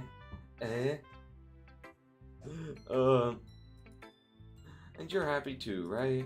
In this club? Well, of course I am. Good. That's all that matters to me. Thank you, Snow Mexican. Sayori, is there something wrong? Huh? No, nothing. I'm just a little tired today. Alright. Just tell me if you need anything. I will. Also, I still can't believe Scarlet got timed out for 600 seconds. Oh, Scarlet. You shouldn't have been spamming symbols.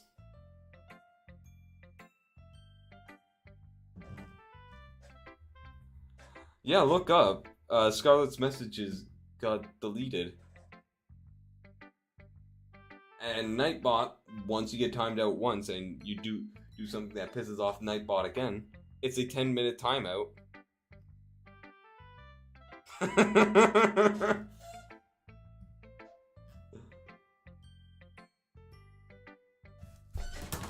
Hey, little mama, there's a very easy fix for that. You could always use a Twitch Prime subscription. That'll get rid of those 2 ads. Man, I was just really angry during that moment. Fidel, I was just angry during that moment. That was it. I've already brought it up with my RA, which, to explain what the RA is, basically the university dorms are separated into sections, and the RA is basically another student who manages that section. So any problems, you take it to him. I took it to the RA, and he's going to run it up the chain of command to see if we can get any info from the cameras. So yeah, every time they do it, they give us more evidence against them. Yes, there's none watching the doors because that's apparently against privacy laws. But there's a stairwell like just beyond there, and a stairwell over there. The two times that they ding dong ditched me, they ran that way, right into that stairwell, and there's a camera there. So there's a good chance we got him.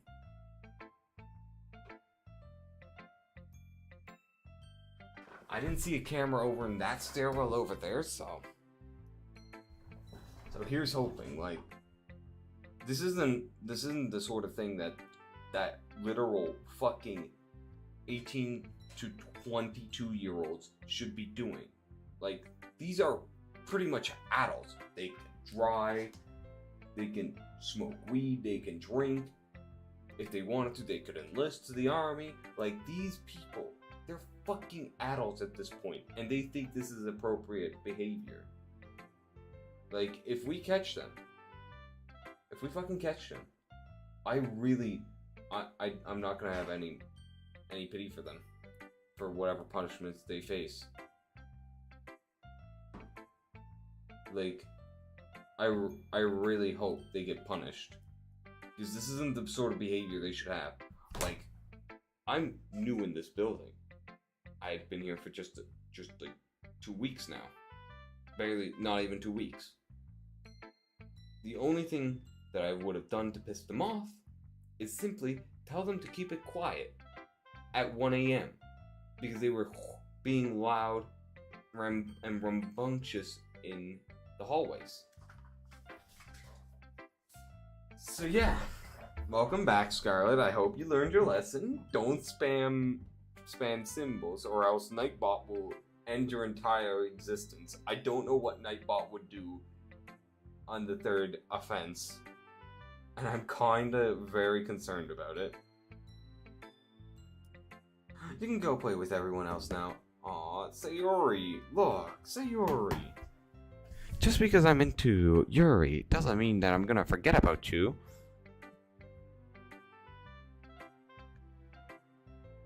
Scheinmetterling. Yeah, but then you spam symbols in the next message. I don't know why.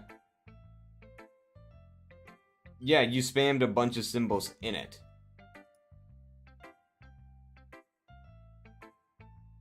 Yeah, she's back up. Or not Saki. It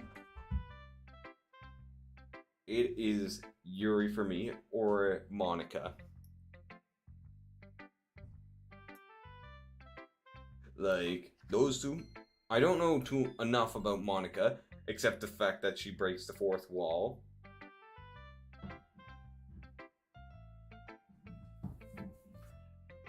Also, no spoilers, just no spoilers. But Yuri, Monica. Yay! I'm gonna go home a little bit early today. Sayori, tell Monica I wasn't feeling well, okay? I'll see you tomorrow. Before I can say anything else, Sayori cheerfully walks out of the classroom, humming to herself. Oh no, Sayori, I don't think she liked the fact that I'm leaning towards Yuri now. This one's alright. Alright? Well, yeah. About as good as yesterday's anyway. I see what you're going for, but it's not really my style. I mean, that's fine. I'm mostly just glad that you're trying a little bit. Well, of course, I'm at least trying. Why are you so emotionally invested in my poems anyway? Isn't that more of a compliment to me? Eh? No, gross, baka. It's not like I care. It's just that one of us in this club has to make sure you're not slacking off. Really? Baka? Baka? Well, what if you ended up just scaring me away? That's, Also, one thing that I really do appreciate about Natsuki is the fact how you can just see one little tooth sticking out of her mouth. She's got teethies. Like, she built like a baka. Oh yeah, she is supreme tsundere material. Did you know Bayan's Russia is Paka? Huh. She got little fangs. Like, there's one subreddit. Let me just check real quick. Bleh. Paka Baka. It was Teethies, I think. Teefies. There we go.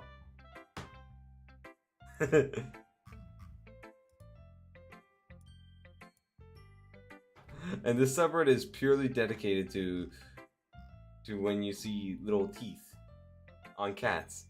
That's all I can think about whenever I see it.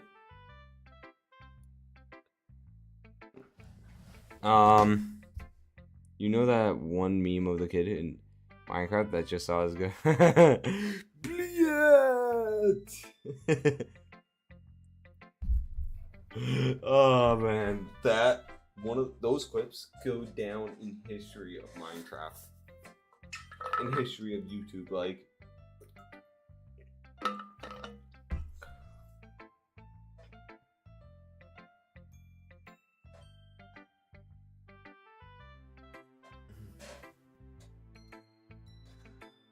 oh man. It's not like you would actually do that. Well, you're right.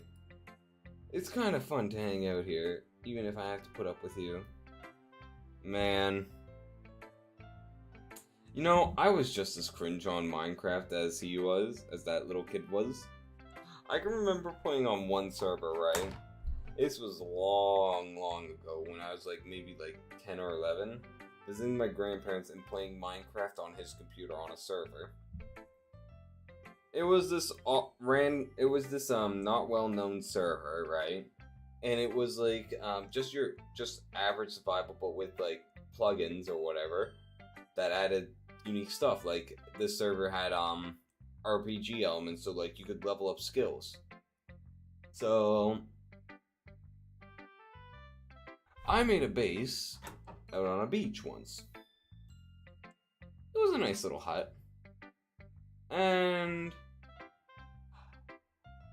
I come back a few days later, and my place is getting raided by this dude. And I'm just there begging and crying for this dude to stop.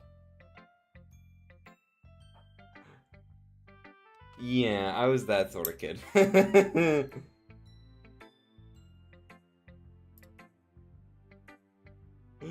Oh, man. Yeah, it didn't end the way I was hoping it would.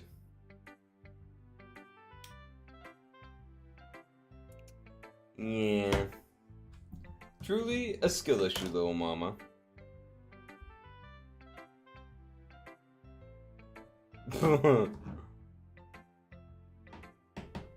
It's kind of fun to hang out here, even if I have to put up with you.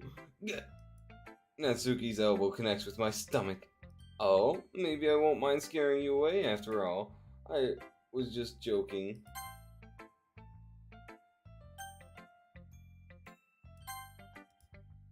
Oh, I know. Don't worry, I was too. Ha ha ha. How the hell do you call that a joke? That seriously hurt. Did someone got baka issues? No bakas? Oh, no bakas? Well, maybe it was funny to her. I guess that's kind of the point. I should really just watch my mouth around Natsuki. Anyway, Natsuki holds her poem out to me like nothing even happened. Oh dear.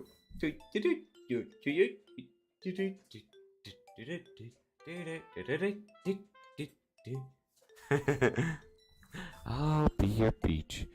Your mind is so full of troubles and fears that diminish your wonder over the years.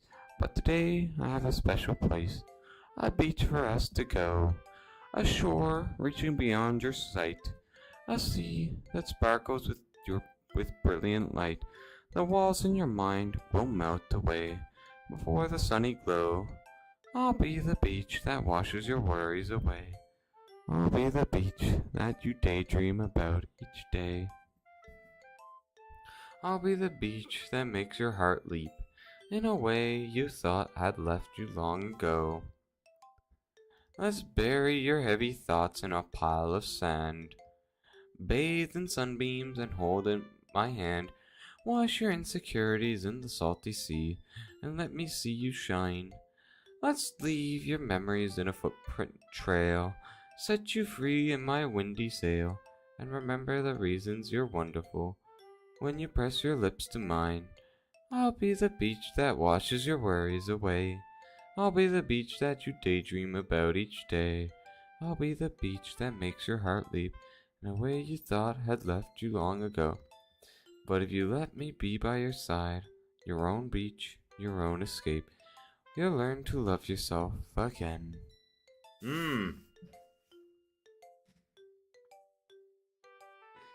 True. That's why baka is such a good word.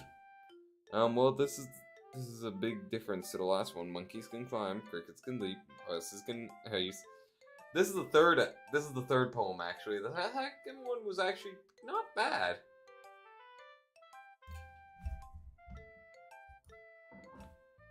Yeah, I felt like writing about negative things, so I wanted to write something with a nice message for once. Besides, the beach is awesome. Kinda hard to write anything negative about the beach. So you decided to write about the beach first and then came up with the message later? Yeah, well, it's only because of what happened yesterday.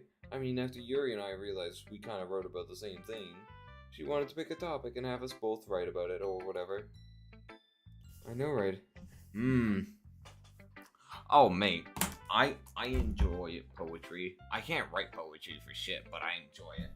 I also enjoy, like, other sort of stuff. Just a moment.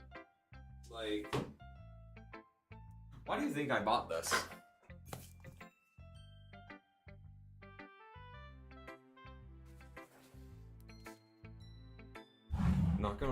say literally same, like... Wait, Shakespeare... So, funny stream idea. How would you guys like me to read one of the Shakespeare's works on stream one day? Like, no joke, just... It should be... There should be no copyright issues, right? Like, it's Shakespeare after all.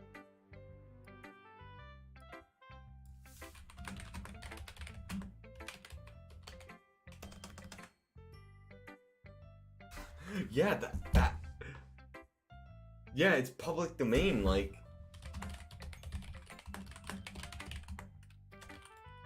Not 500 years, Fidel. Shakespeare is 1700s, I believe. Like... This honestly seems like a fun little thing.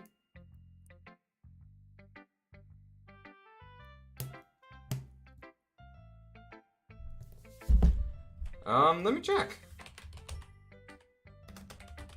I'm fairly confident that he's, Oh, no, you're right. You're actually right. He's born 1564, man. I thought he was, like, right before the Industrial Era.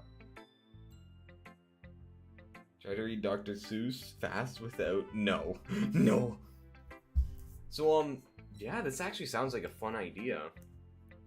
Like... This is all of his works, by the way.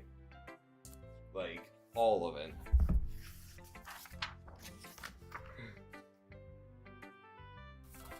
Alright. To the reader, this figure that thou here sitt'st put, it was for a gentle Shakespeare cut, wherein the graver had a strife with nature to outdo the life.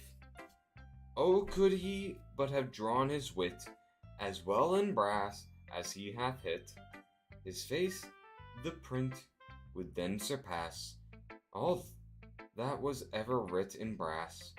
But since he cannot, reader, look not on his picture but his book. When was your message?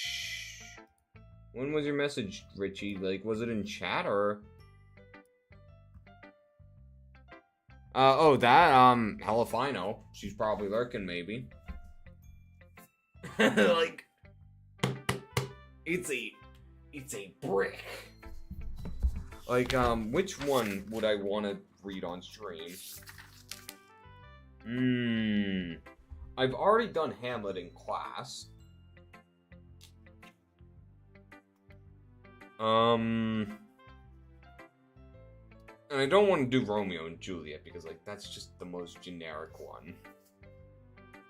I've done A Midsummer Night's Dream during grade 10, but it's been a while, so maybe that. So I have an idea of the most boring stream. Read a book with more than 500 plus pages and don't look at Twitch.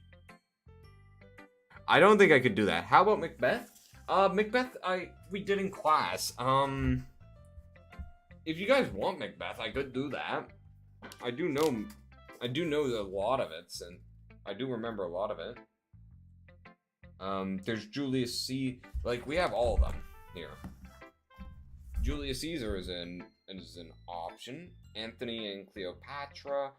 Hamlet, obviously. Pericles. There's a Pericles poem? Huh. Well, play, I mean. There's plays and poems in this. Oh. Julius Caesar's? Julius Caesar's, I think it should be. Come, friends, countrymen. Come, Romans, friends, countrymen, lend me your ears. Let me actually check. It should be about his death. Because, I mean, that's the most important thing that happened to Julius Caesar. He was assassinated. Actually, it'd probably be easier if I just search it up. Shakespeare, Julius Caesar.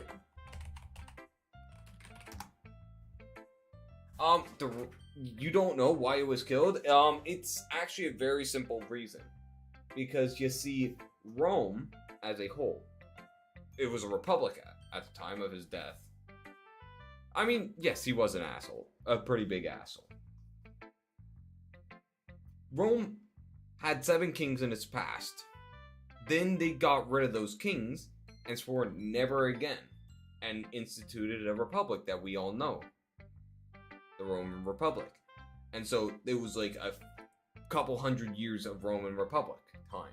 So Julius Caesar comes along, he conquers Gaul, he does a lot of military campaign, and he basically has half the military under his control, half the country as well.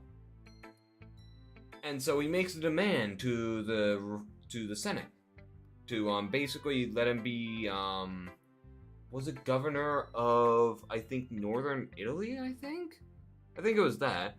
If not, he would march on Rome. And they refused. So he marched on Rome. And the ensuing civil war happened. He later won. And then, in the Senate, basically a bunch of the senators came together. Brutus, you should know Brutus, right? Et tu, Brutus. Brutus and a bunch of others assassinate him because they were fearing he would make himself king. And they were pretty much right. Like, he was planning on ruling the Rome, like the entire Roman Republic as its dictator. They never called themselves kings afterwards because they knew that would be a bad thing, which is why Julius Caesar, I think he called himself Princeps? First citizen? I think it was Princeps. You know, I really like how we're discussing history while we're also playing fucking Doki Literature Club. Sick assholes that run the countries. There are a few things though. He may have been an asshole, but a lot of the reforms he did, a lot of the stuff he's done, is important. Like, the legacy he left is very important. And if it wasn't for Julius Caesar, the entire timeline would be drastically different. We don't know if it would have been better or worse, but it would be, like, completely fucking different. The topics fit like rum and coke. It's too much to even speculate just how different things would be if it wasn't for Julius Caesar doing all that, but we can probably assume that the Roman Empire would still happen at some point, I reckon, since at that point the Roman Republic was bloated. It was inefficient. And so Julius comes along, he does a bit of reforms, and then he lays the groundwork for basically dictatorship over Rome. And that's how the emperors came about. After his death, it was not Anthony, Octavius? I think it was Octavius who became the first emperor of Rome, the official first emperor. Augustus Caesar, yeah, I think Octavian Augustus Caesar, that's the one. So, to explain, Julius Caesar his full name is, Gaius Julius Caesar. Caesar would go on to become a title held in high regards as basically the emperor, and later as an honorary title in the Eastern Roman Empire. Octavian is known as Gaius Julius Caesar Augustus.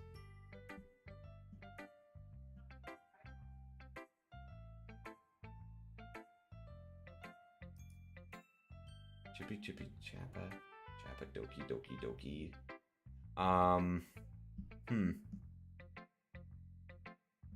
But yeah, like,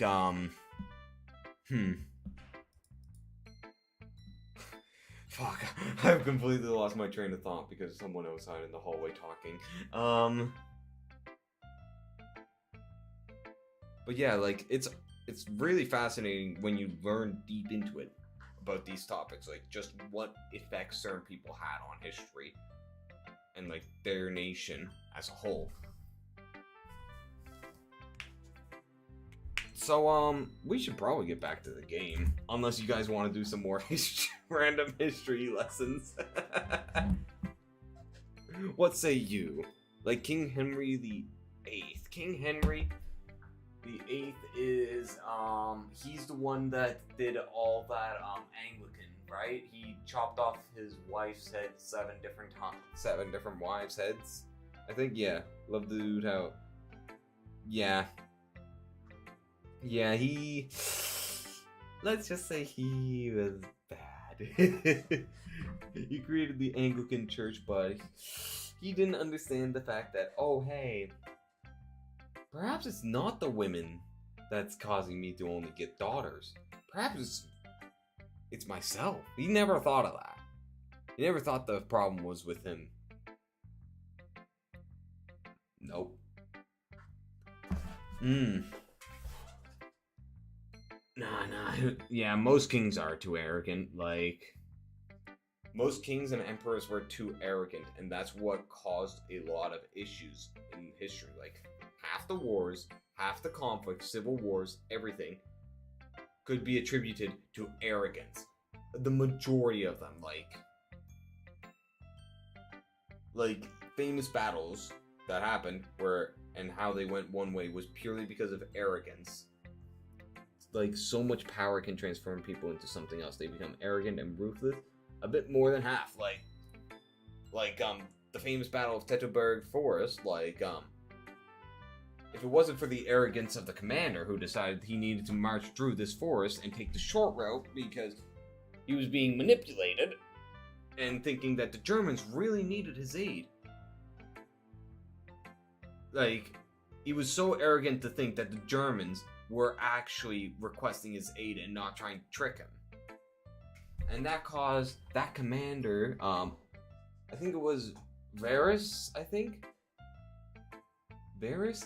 was? The emperor at the time had a famous quote of give me back my legions. I can't remember how it goes. Let me search it up.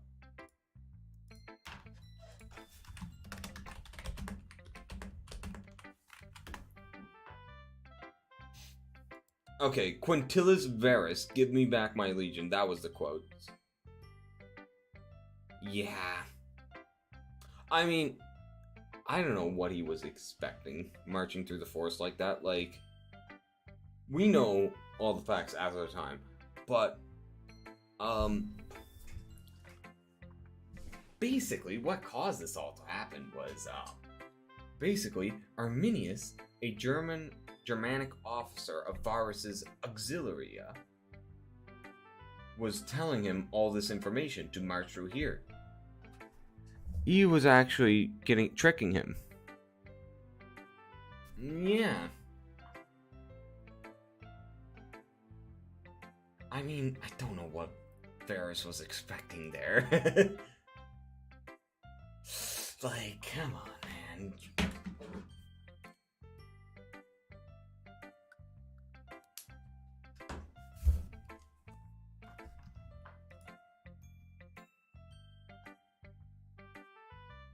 Alright, we should probably get back to the game at this point.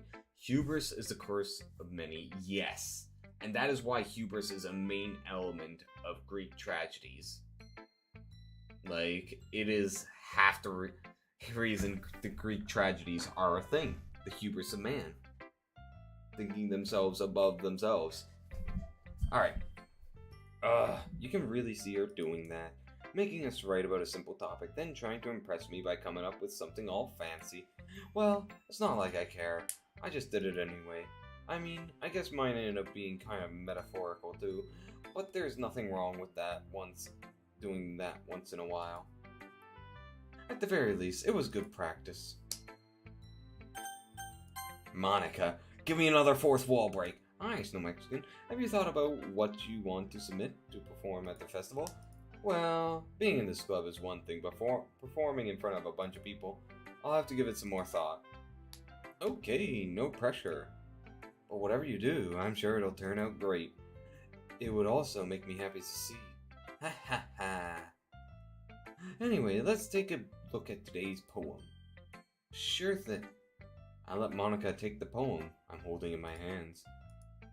Your style's gotten so refined, Snow Mexican.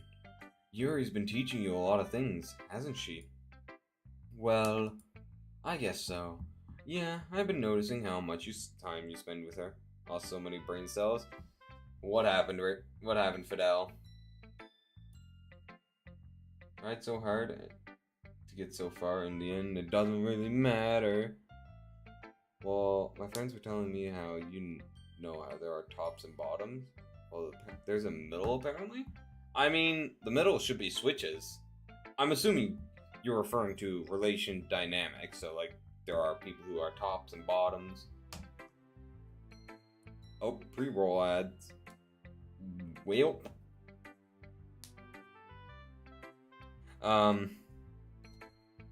Yeah, mids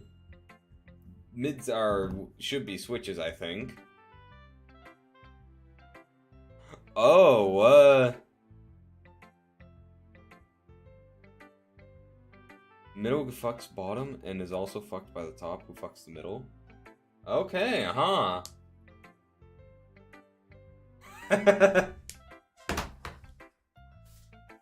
I mean, not gonna lie, that middle position would sound good. But if anything, I'd probably be I'd definitely be a bottom. I'd definitely be a bottom. I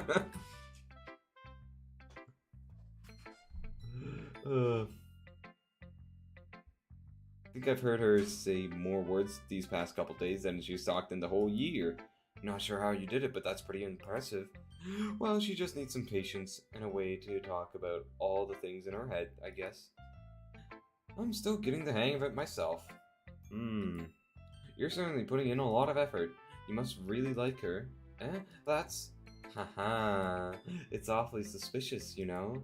Spending time with her in the club room every day, reading that edgy novel with her. Well, I just feel bad that she has a hard time socializing. It makes me want to make sure she doesn't spend all her time alone. Besides, the novel isn't too bad either, you know? Alright. I get you. Just be careful, alright? I know that Yuri isn't up to opening herself up. Isn't used to opening herself up. So if something bad happens while she's vulnerable, then it could be really hard for her. Her books aren't a total escape from reality. They're just a bandage. You say that like I'm going to hurt her. Sorry, I didn't really mean that. If anything, she might accidentally hurt herself. Anyway, I'll share my poem with you now. Okay, considering the fourth wall breaks, I feel like that might be a little, foreshadowing. Why do I feel like that's foreshadowing? Also, I had a ping that I never checked. One moment, guys.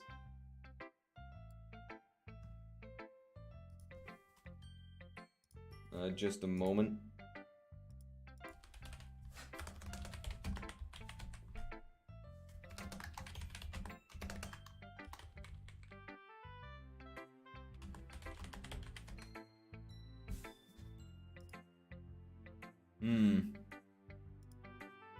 That's the right answer, Fidel. No comment. I don't want any answer at all. Alright. The lady who knows everything. An old tale tells of a lady who wanders earth. The lady who knows everything. A beautiful lady who has found every answer. All meaning, all purpose, and all that was ever sought. And here I am, a feather, lost adrift the sky, victim of the currents of wind. Day after day I search with little hope, knowing legends don't exist. But when all else has failed me, when all others have turned away, the legend is all that remains, the last dim star glimmering in the twilight sky, until one day the wind ceases to blow. I fall, and I fall, and fall, and fall even more, gentle as a feather, a dry quill, expressionless. But a hand catches me between the thumb and forefinger, the hand of a beautiful lady. I look at her eyes and find no end to her gaze. The lady who knows everything, knows what I am thinking. Before I can speak, she responds in a hollow voice. I have found every answer, all of which amount to nothing. There is no meaning, there is no purpose, and we seek only the impossible. I am not your legend does not exist. And with a breath, she blows me back, afloat, and I pick up a gust of wind. Man. You know, I feel like learning and looking for answers for the sort of things that give life meaning.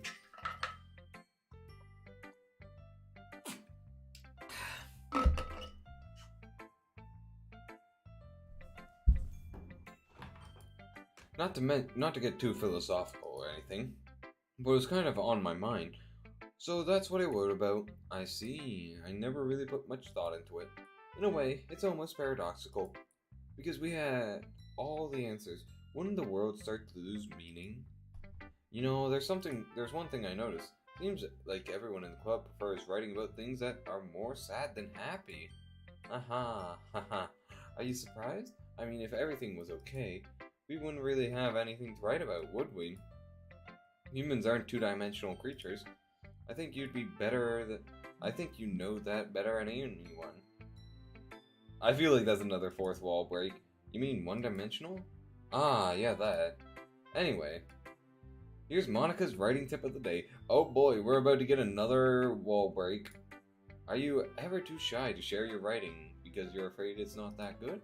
It can be really disheartening to get a lukewarm response to something you put so much effort into. But if you find other people who enjoy your writing, then sharing becomes a lot easier. Because instead of just telling you that your writing is good or okay or bad, they'll want to focus more on everything that went into it and the things you can work on. It's much more encouraging that way, and it'll make you want to continue improving. It's almost like having your own little literature club. Never back down. Never what? That's my advice for today. Thanks for listening.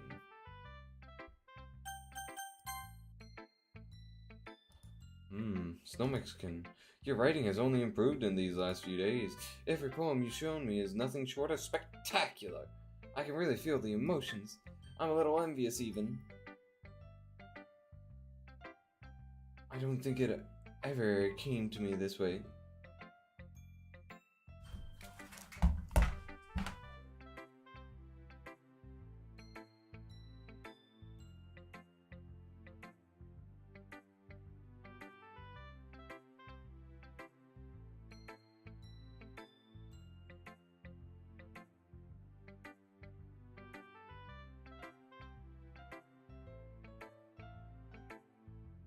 Okay.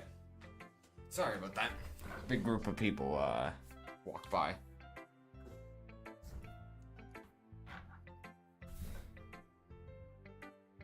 What are you guys going on about?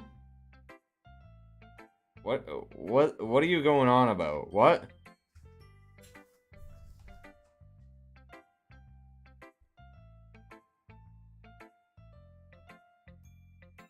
I don't think it ever came to me this naturally. Yuri, that's the wrong way to put it. This never did come naturally to me, but I've been able to improve so much thanks to you. You're really the example I was chasing after. Is that so? Yuri gently smiles to herself. This feeling, I'm so glad I got the chance to share my writing. I never thought it would feel like this. I remember you mentioning this yesterday. I can't believe that you're so good at something you've never even shared with anyone. It's kind of a shame. Maybe, but it's not like I really had a choice. What do you mean? Well, Yuri smiles sadly. Snow Mexican, during lunchtime, I eat by myself. Did you know that? It's a great time to find a quiet spot and do some reading. In fact, I always have some books with me. You could say I really enjoy reading. Well, that's one way to put it anyway. But books are so full of amazing and inspiring people. People you want to fall in love with. Or people you just want to or people you just know would make a really good friend. Cheerful people who always put a smile on your face. Or deep thinkers and problem solvers who discover the mysteries of life. So when you look at it that way, I'm surrounded by friends every day. You know? And those friends don't laugh at me. They don't tease me for spacing out all the time. They don't make fun of my body type. And they don't hate me for acting like a know-it-all. People say that about you? I'm not a know-it-all, Snow Mexican. It's the opposite. I don't know anything. I don't know how to talk to people. I don't know how to make people see me as normal. I don't know how to make myself happy. I have all these feelings, and all I can do with them is read and write. But it wasn't until now that I started sharing it with you that I really understood what was missing all this time, but I haven't really done anything. No, that's wrong. Just being patient and respectful. That's really important to me. I know I'm a difficult person, Snow Mexican. I speak too slowly. I second guess myself all the time. I read too deeply into things, but every time, you've always treated me like anyone else. So rare that I feel comfortable with myself when I talk to others. That's why every time I talk to you, I just feel really happy. I see. Well, I treat you how you deserve to be treated, Yuri. And if other people don't see it that way, then screw them. I mean, I joined this club hoping I would make friends. And I would say I've at least had one success. Welcome back, Derpy Stone. Wouldn't you? If you put it that way. Yeah. We really are friends aren't we? Oh my god. Yuri's too precious. She's too fucking precious. But this time she's smiling and she does it. Do you want to show me your poem? Yeah, I do. Let me get it for you. Ghost Under the Light Part 2.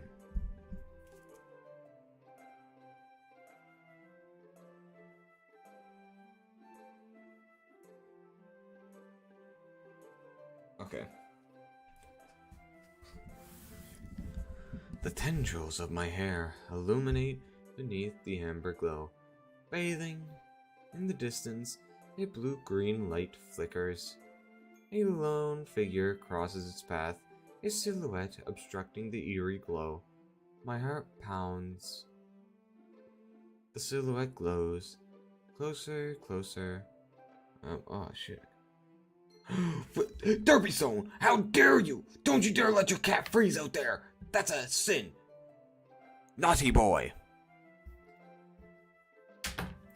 I open my umbrella, casting a shadow to shield me from visibility, but I am too late. If he steps into the streetlight, I gasp and drop my umbrella. The light flickers, my heart pounds, he raises his arm. Time stops. The only indication of movement is the amber light flickering against his outstretched arm. The flickering light is in rhythm with the pounding of my heart, teasing me for succumbing to this forbidden emotion. Have you ever heard of a ghost feeling warmth before? Giving up on understanding? I laugh. Understanding is overrated.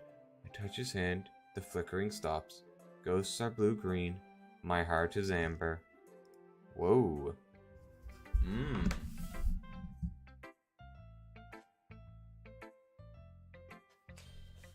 Finishing the poem, I start to hand it back to Yuri, but instead of taking it from me, she looks away.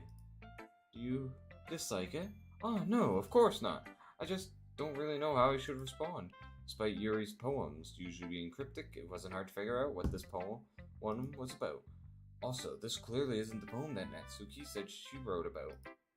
Meaning I'm probably the only one she's showing this to. I don't know if I'll be able to explain this one. That's fine. I understand this one. Yuri is having an even harder time speaking than usual. Does this one mean a lot to you? Yuri nods. I'm not really good with words, but I'm happy that you shared it with me. So thank you. I hope we keep spending time together.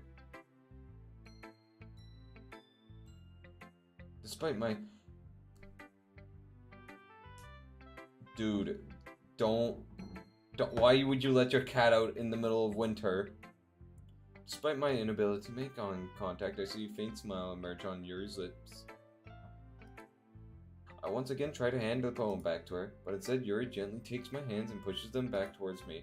I hesitate in response to her warm touch. You can.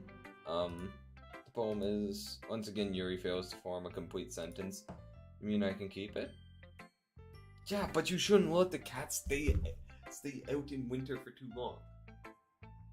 And besides, outdoor cats never end well. I am speaking from experience. My mother's had many cats run away. And many cats never return home. It's a very sad thing, and it happens all the time. It's a bad idea. While yes, keeping a cat trapped inside for good is also a bad thing. It's a big tough topic. Also, guys, I am hungry, so I think I'm gonna go for some dinner. I'm not gonna end stream, but put it on pause. Okay. One moment. Switch these.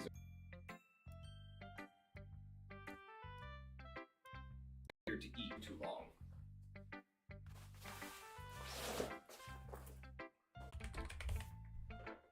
I'd rather eat in here than out there, to be honest. I don't like crowds, I don't like people as well. So yeah.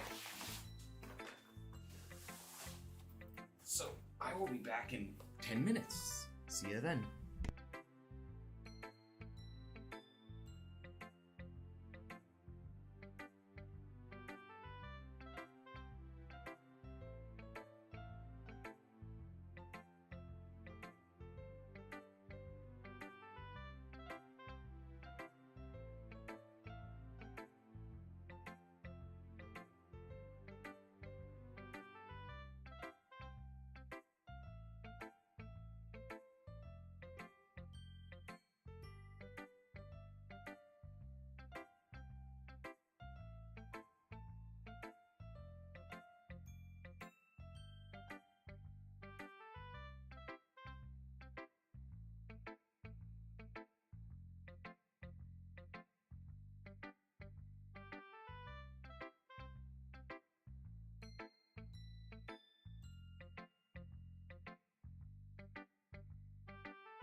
I got food. I'm back, fam. Okay.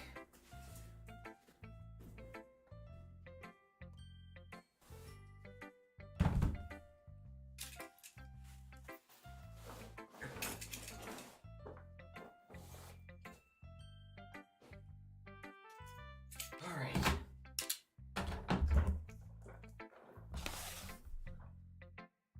What is dropped frames? Why am I getting dropped frames? Strange. You guys haven't noticed any dropped frames, right? Is everything coming in fine? So, I'm guessing you guys want to know what I'm eating. This is a donair. I've never had a donair before. I don't know. I've got this sausage patty in a bagel and bacon pizza as well.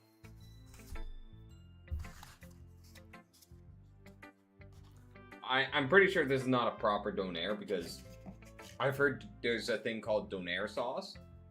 I've never tried it, but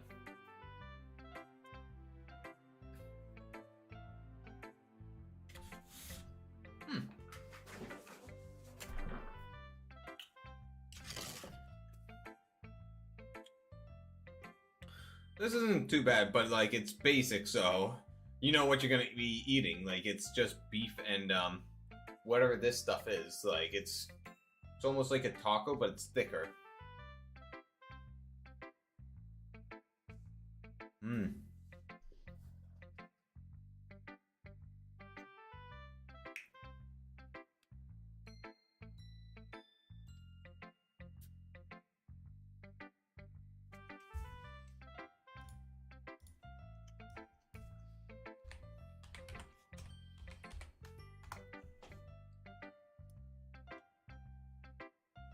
Searching up what a... Oh yeah, this definitely ain't a donair. Well, it's a basic donair. This is what a donair is supposed to look like.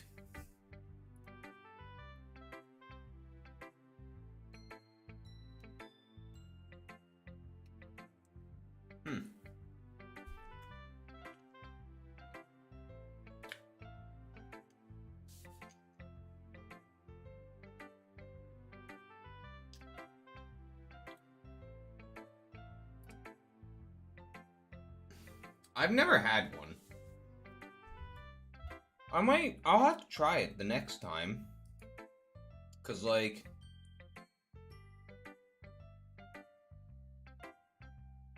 Oh, a donair is... Why did things just refresh? It's Turkish? Huh. I never knew that. Donairs are pretty big in well, at least Nova Scotia, so.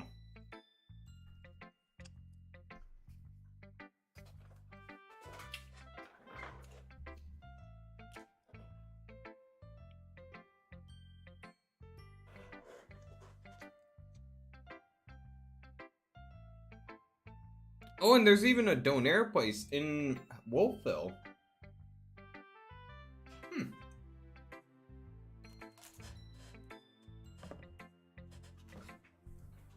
I'll have to try it.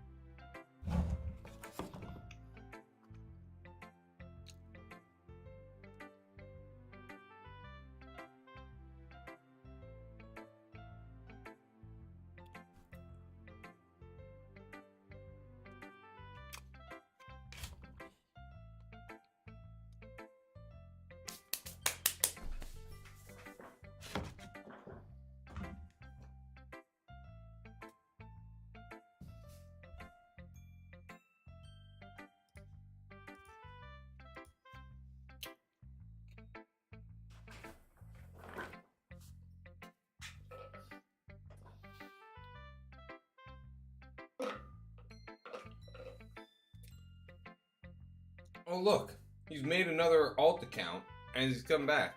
And now he's trying to play a victim card. I really wish YouTube had a more robust banning system where it actually displayed someone getting banned instead of just their messages getting removed. It's honestly not as satisfying when I ban someone on YouTube. Let's see. Click. Ban. Bye-bye. Bye-bye. Bye-bye. Basically, this clown, this dude, decided to come into my stream during the first Doki stream. He was alright. Said he got banned from other chats for saying gross messages. I warned him not to do it here because I didn't want it. And so, he was alright for the most part of the stream.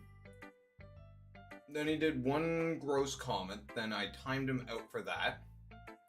And then at the end of the stream, he just started calling me names and whatnot. And so, since it was I was ending the stream then and there, I ignored it and just ended the stream. And then the next stream, he came in just out of the door, started calling me fat, other names, and whatnot. So I banned him. Then he came in with an alt account, and I banned that alt account again. And now this is the third time with another alt account. So I'm gonna need a mod for the YouTube chat to manage it.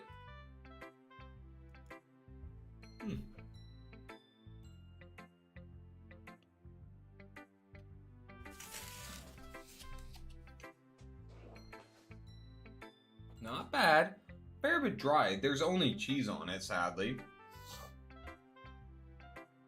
There was supposed to be a tomato on it, but I asked not to have tomatoes because, like, I don't like tomatoes.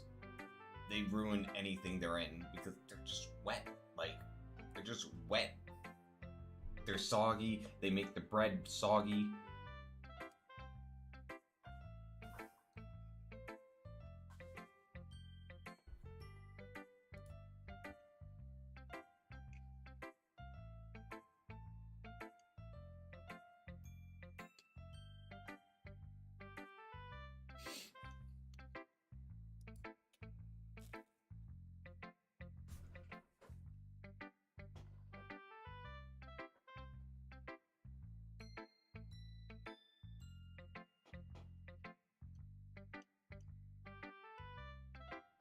Yeah, I'm not sure why he's investing so much time into me, like, making these weird comments.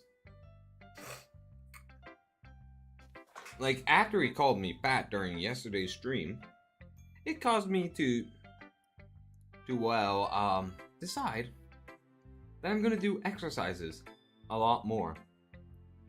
Because you see, I may not be fat, per se. I'm a bit overweight, I will admit. But I'm not fat. I don't appreciate that.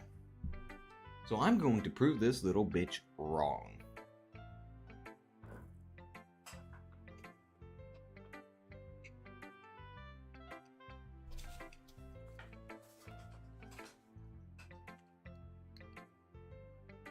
So much so that when we do Elden Ring tomorrow,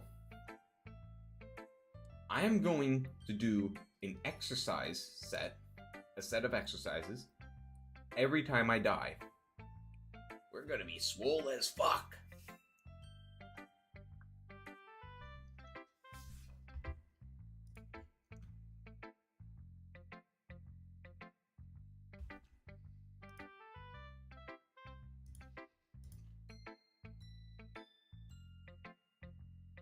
Yeah, this isn't bad, but it's just too dry.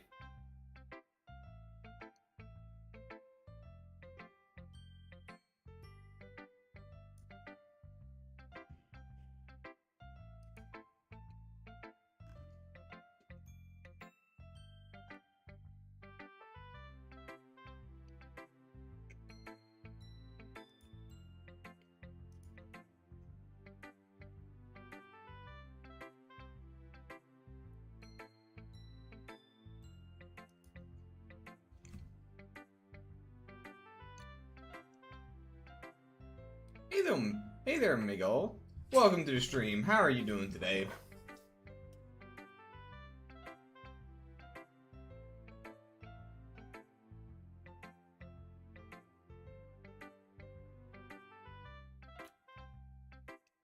Ah, that's good. I'm currently eating, so I do need a few minutes.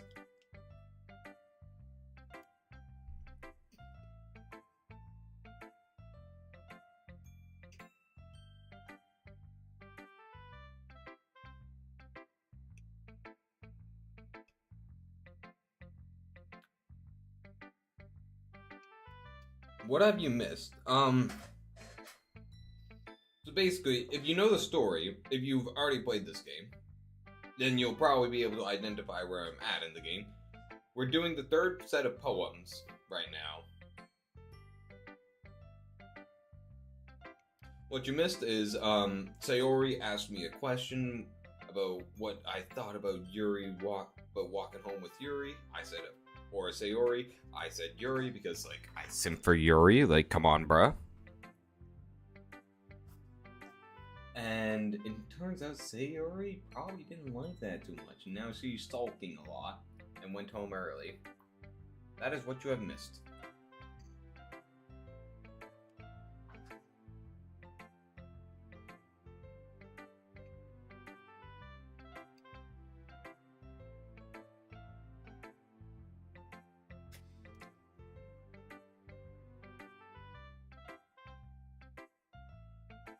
To each their own.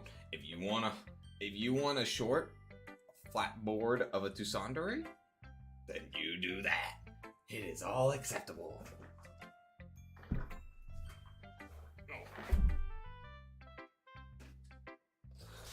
Alright, on to the pizza.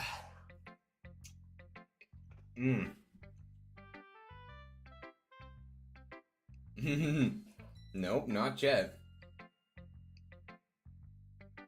I took the food, so I'm going to eat the food.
This pizza is the last bit. I took 3 things of food. I'm going to eat 3 things of food. Plain and simple. If it's good food, I never waste it.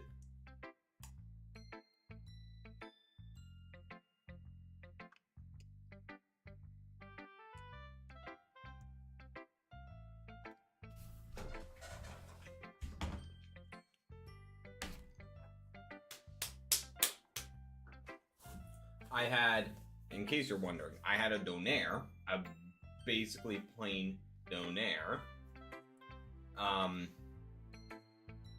And then it was a sausage patty with cheese in a bagel. It was not bad, but it was pretty dry. Like, I wish I could have buttered it or something, because that would have been pretty good. And then bacon pizza.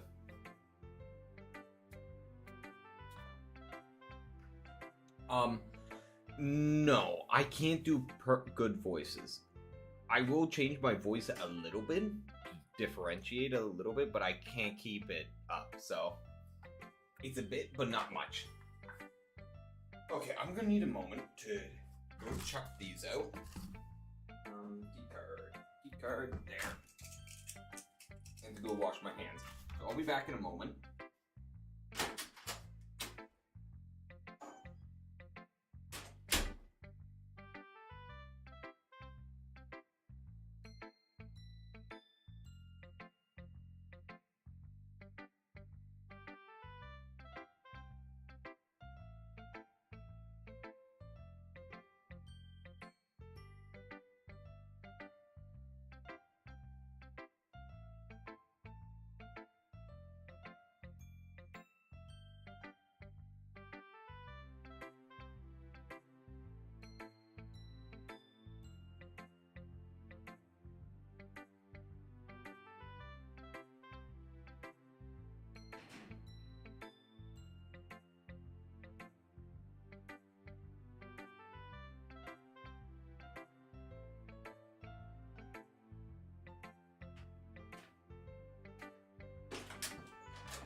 push-ups, eh?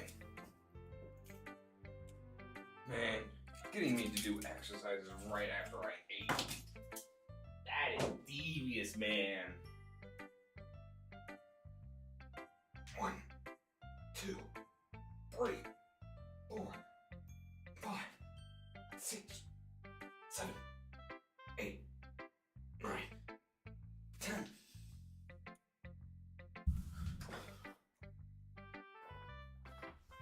Well, if you had done it while I was eating, I would have ignored it because I'm not going to do exercises mid food. Like, that's just not right.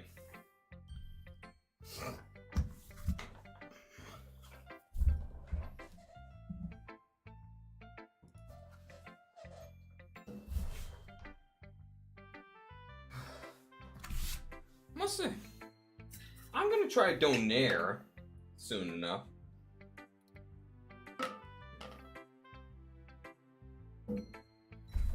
They do sound pretty good. Alright, you mean I can keep it? Yuri nods. I'd love to. Again, Yuri faintly smiles as if she doesn't want me to notice. You always make me feel nice. I know I'm not good with people, but I hope that I can return the favor sometimes. Yeah, don't worry. I think you do a good job. Yuri finally turns back towards me. I guess we should move on before Monica says something. But I'm sure we can talk again later. Yeah, I'm sure we will. With that, Yuri timidly smiles at me, and I return to my seat so I can put her poem away. One moment.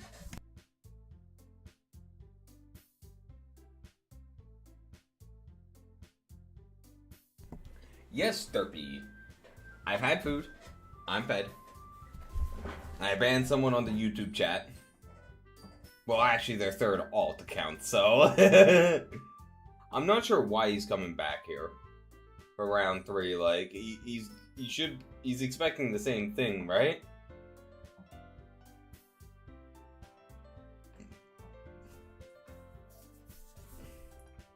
Okay, you 3.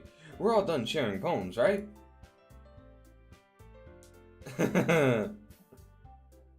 Why don't we start figuring out... Hold on a second. Is it just me, or did you say something strange right just now?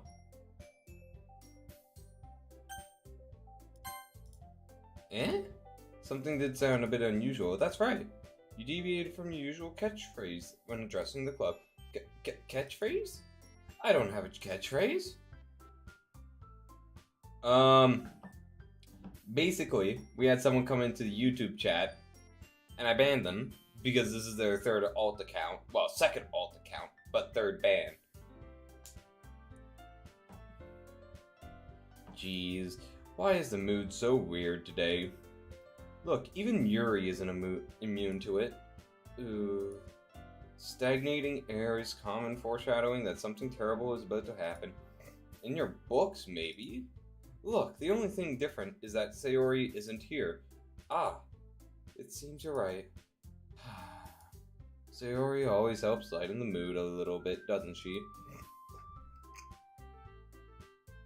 It's almost like everyone's balance is thrown off a little when she's not around. Oh, by the way, good.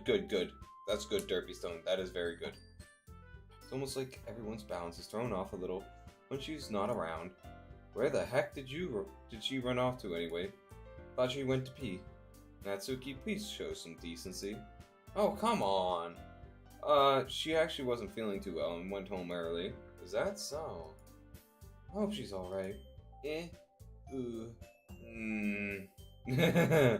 Seriously? Of all the times to go home with her, do not go home with her, you pick the time she's not feeling well? So much for you two being all lovey-dovey. Ah, no! First of all, stop misunderstanding my friendship with Sayori. And second, she's kind of been avoiding me today, so I didn't want to force it. Oh? That curious expression coming from Yuri, of all people. Calm down, guys. I talked to her earlier and everything is fine.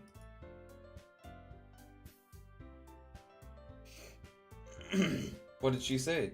Anyway, we need to figure out the rest of the festival preparation, so let's decide what everyone will be doing this weekend. Napoleon Bonaparte. Bonaparte. I already know what I'm doing. That's right. Natsuki will be making cupcakes, but we might need a lot of them, and different flavors. Can you handle that all by yourself, Natsuki? Challenge accepted. Hehehe. Question? What was the question?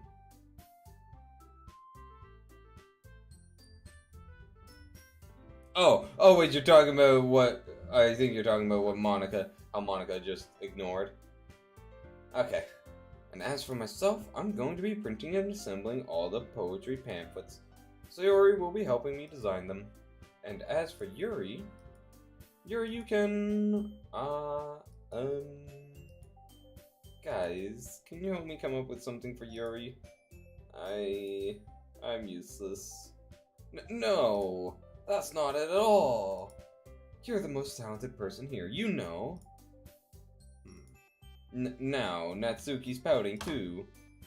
Jeez, even I can tell. Now, I guess I never gave Sayori enough credit, but I can tell things are even harder on you when she's not around. Tomorrow will probably be Elden Ring, and it's going to be every death is a exercise sort of stream. So, in fact, I might honestly skip my gym session tomorrow so that my body will be in peak condition for tomorrow. I think that's a good idea, actually. Since I'm going to need it. Come on, guys. You can hold off a little bit on the leg raises.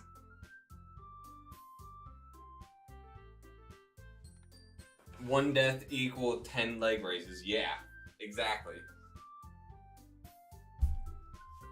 See that you beat Margit. I did not beat Margit. I did not.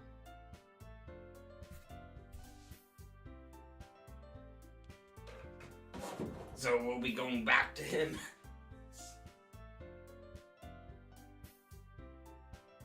One, 2, 3, 4, 5, 6, 7, 8, 9, 10.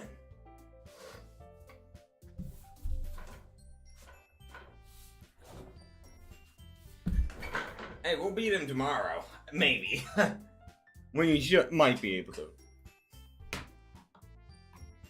I mean, I'm not surprised. Same model.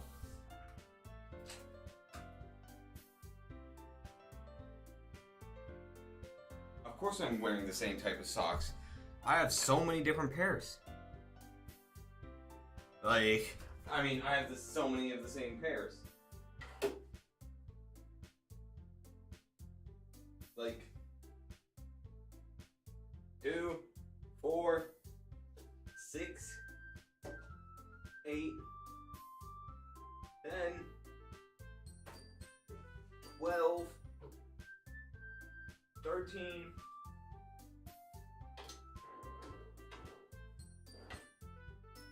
15, 16, and however many are in here. Because you get 12 pairs per package that you buy. Oh, they're pretty comfy. For anyone wondering, they're Fruit of the Loom. That's the brand. They're pretty good. Yeah, you can buy them on Amazon. That's where I bought mine. They're not too expensive either. Let me grab the link that I used. Let me find it. Oh crap, I just remembered I wanted to... Oh wait. Okay, here it is. Here's what I bought. 12 pairs.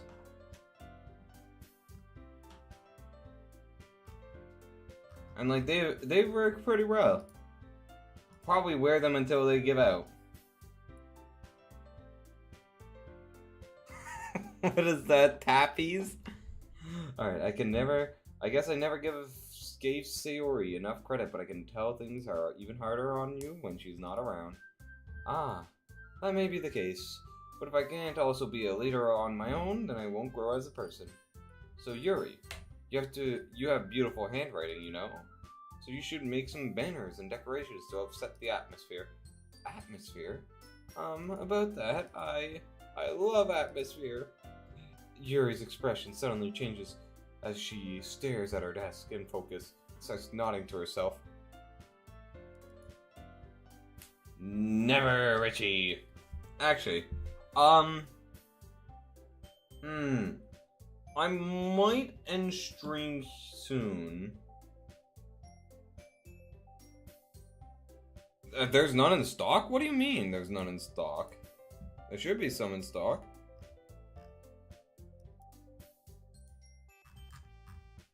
Oh, they're out of stock.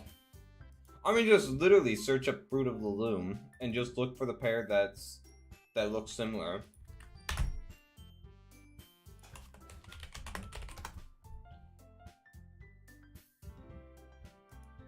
Like, found them.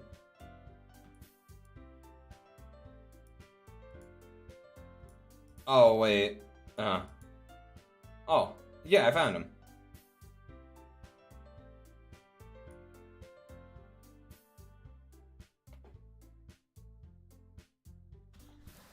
I'm thinking I'm gonna leave this off so that we do another part to this, since we're about to hit 3 hours.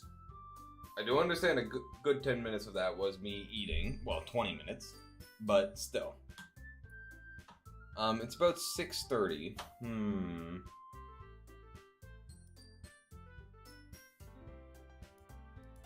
This is usually about the time when the internet starts giving out. So I think I'm gonna end stream here.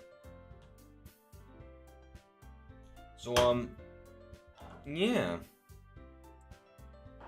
Let me just save the game.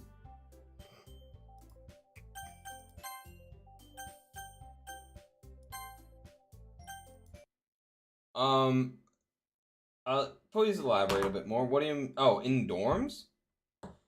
Yes and no. The loudest things that I've seen so far is people playing music in the bathroom and whoever those dickheads were in the hallway horsing around at 1 a.m. So far, that's the loudest I've seen. Alright, so thanks so much for tuning into this stream. That is going to be it for me for today. Tomorrow, we'll be doing some Elden Ring, and it's going to be a decent-sized stream.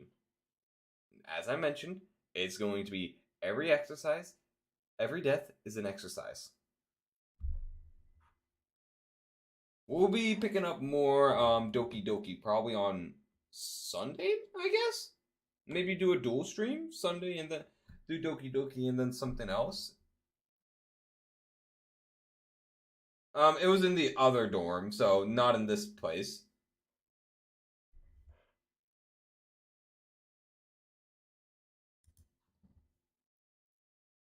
Ooh.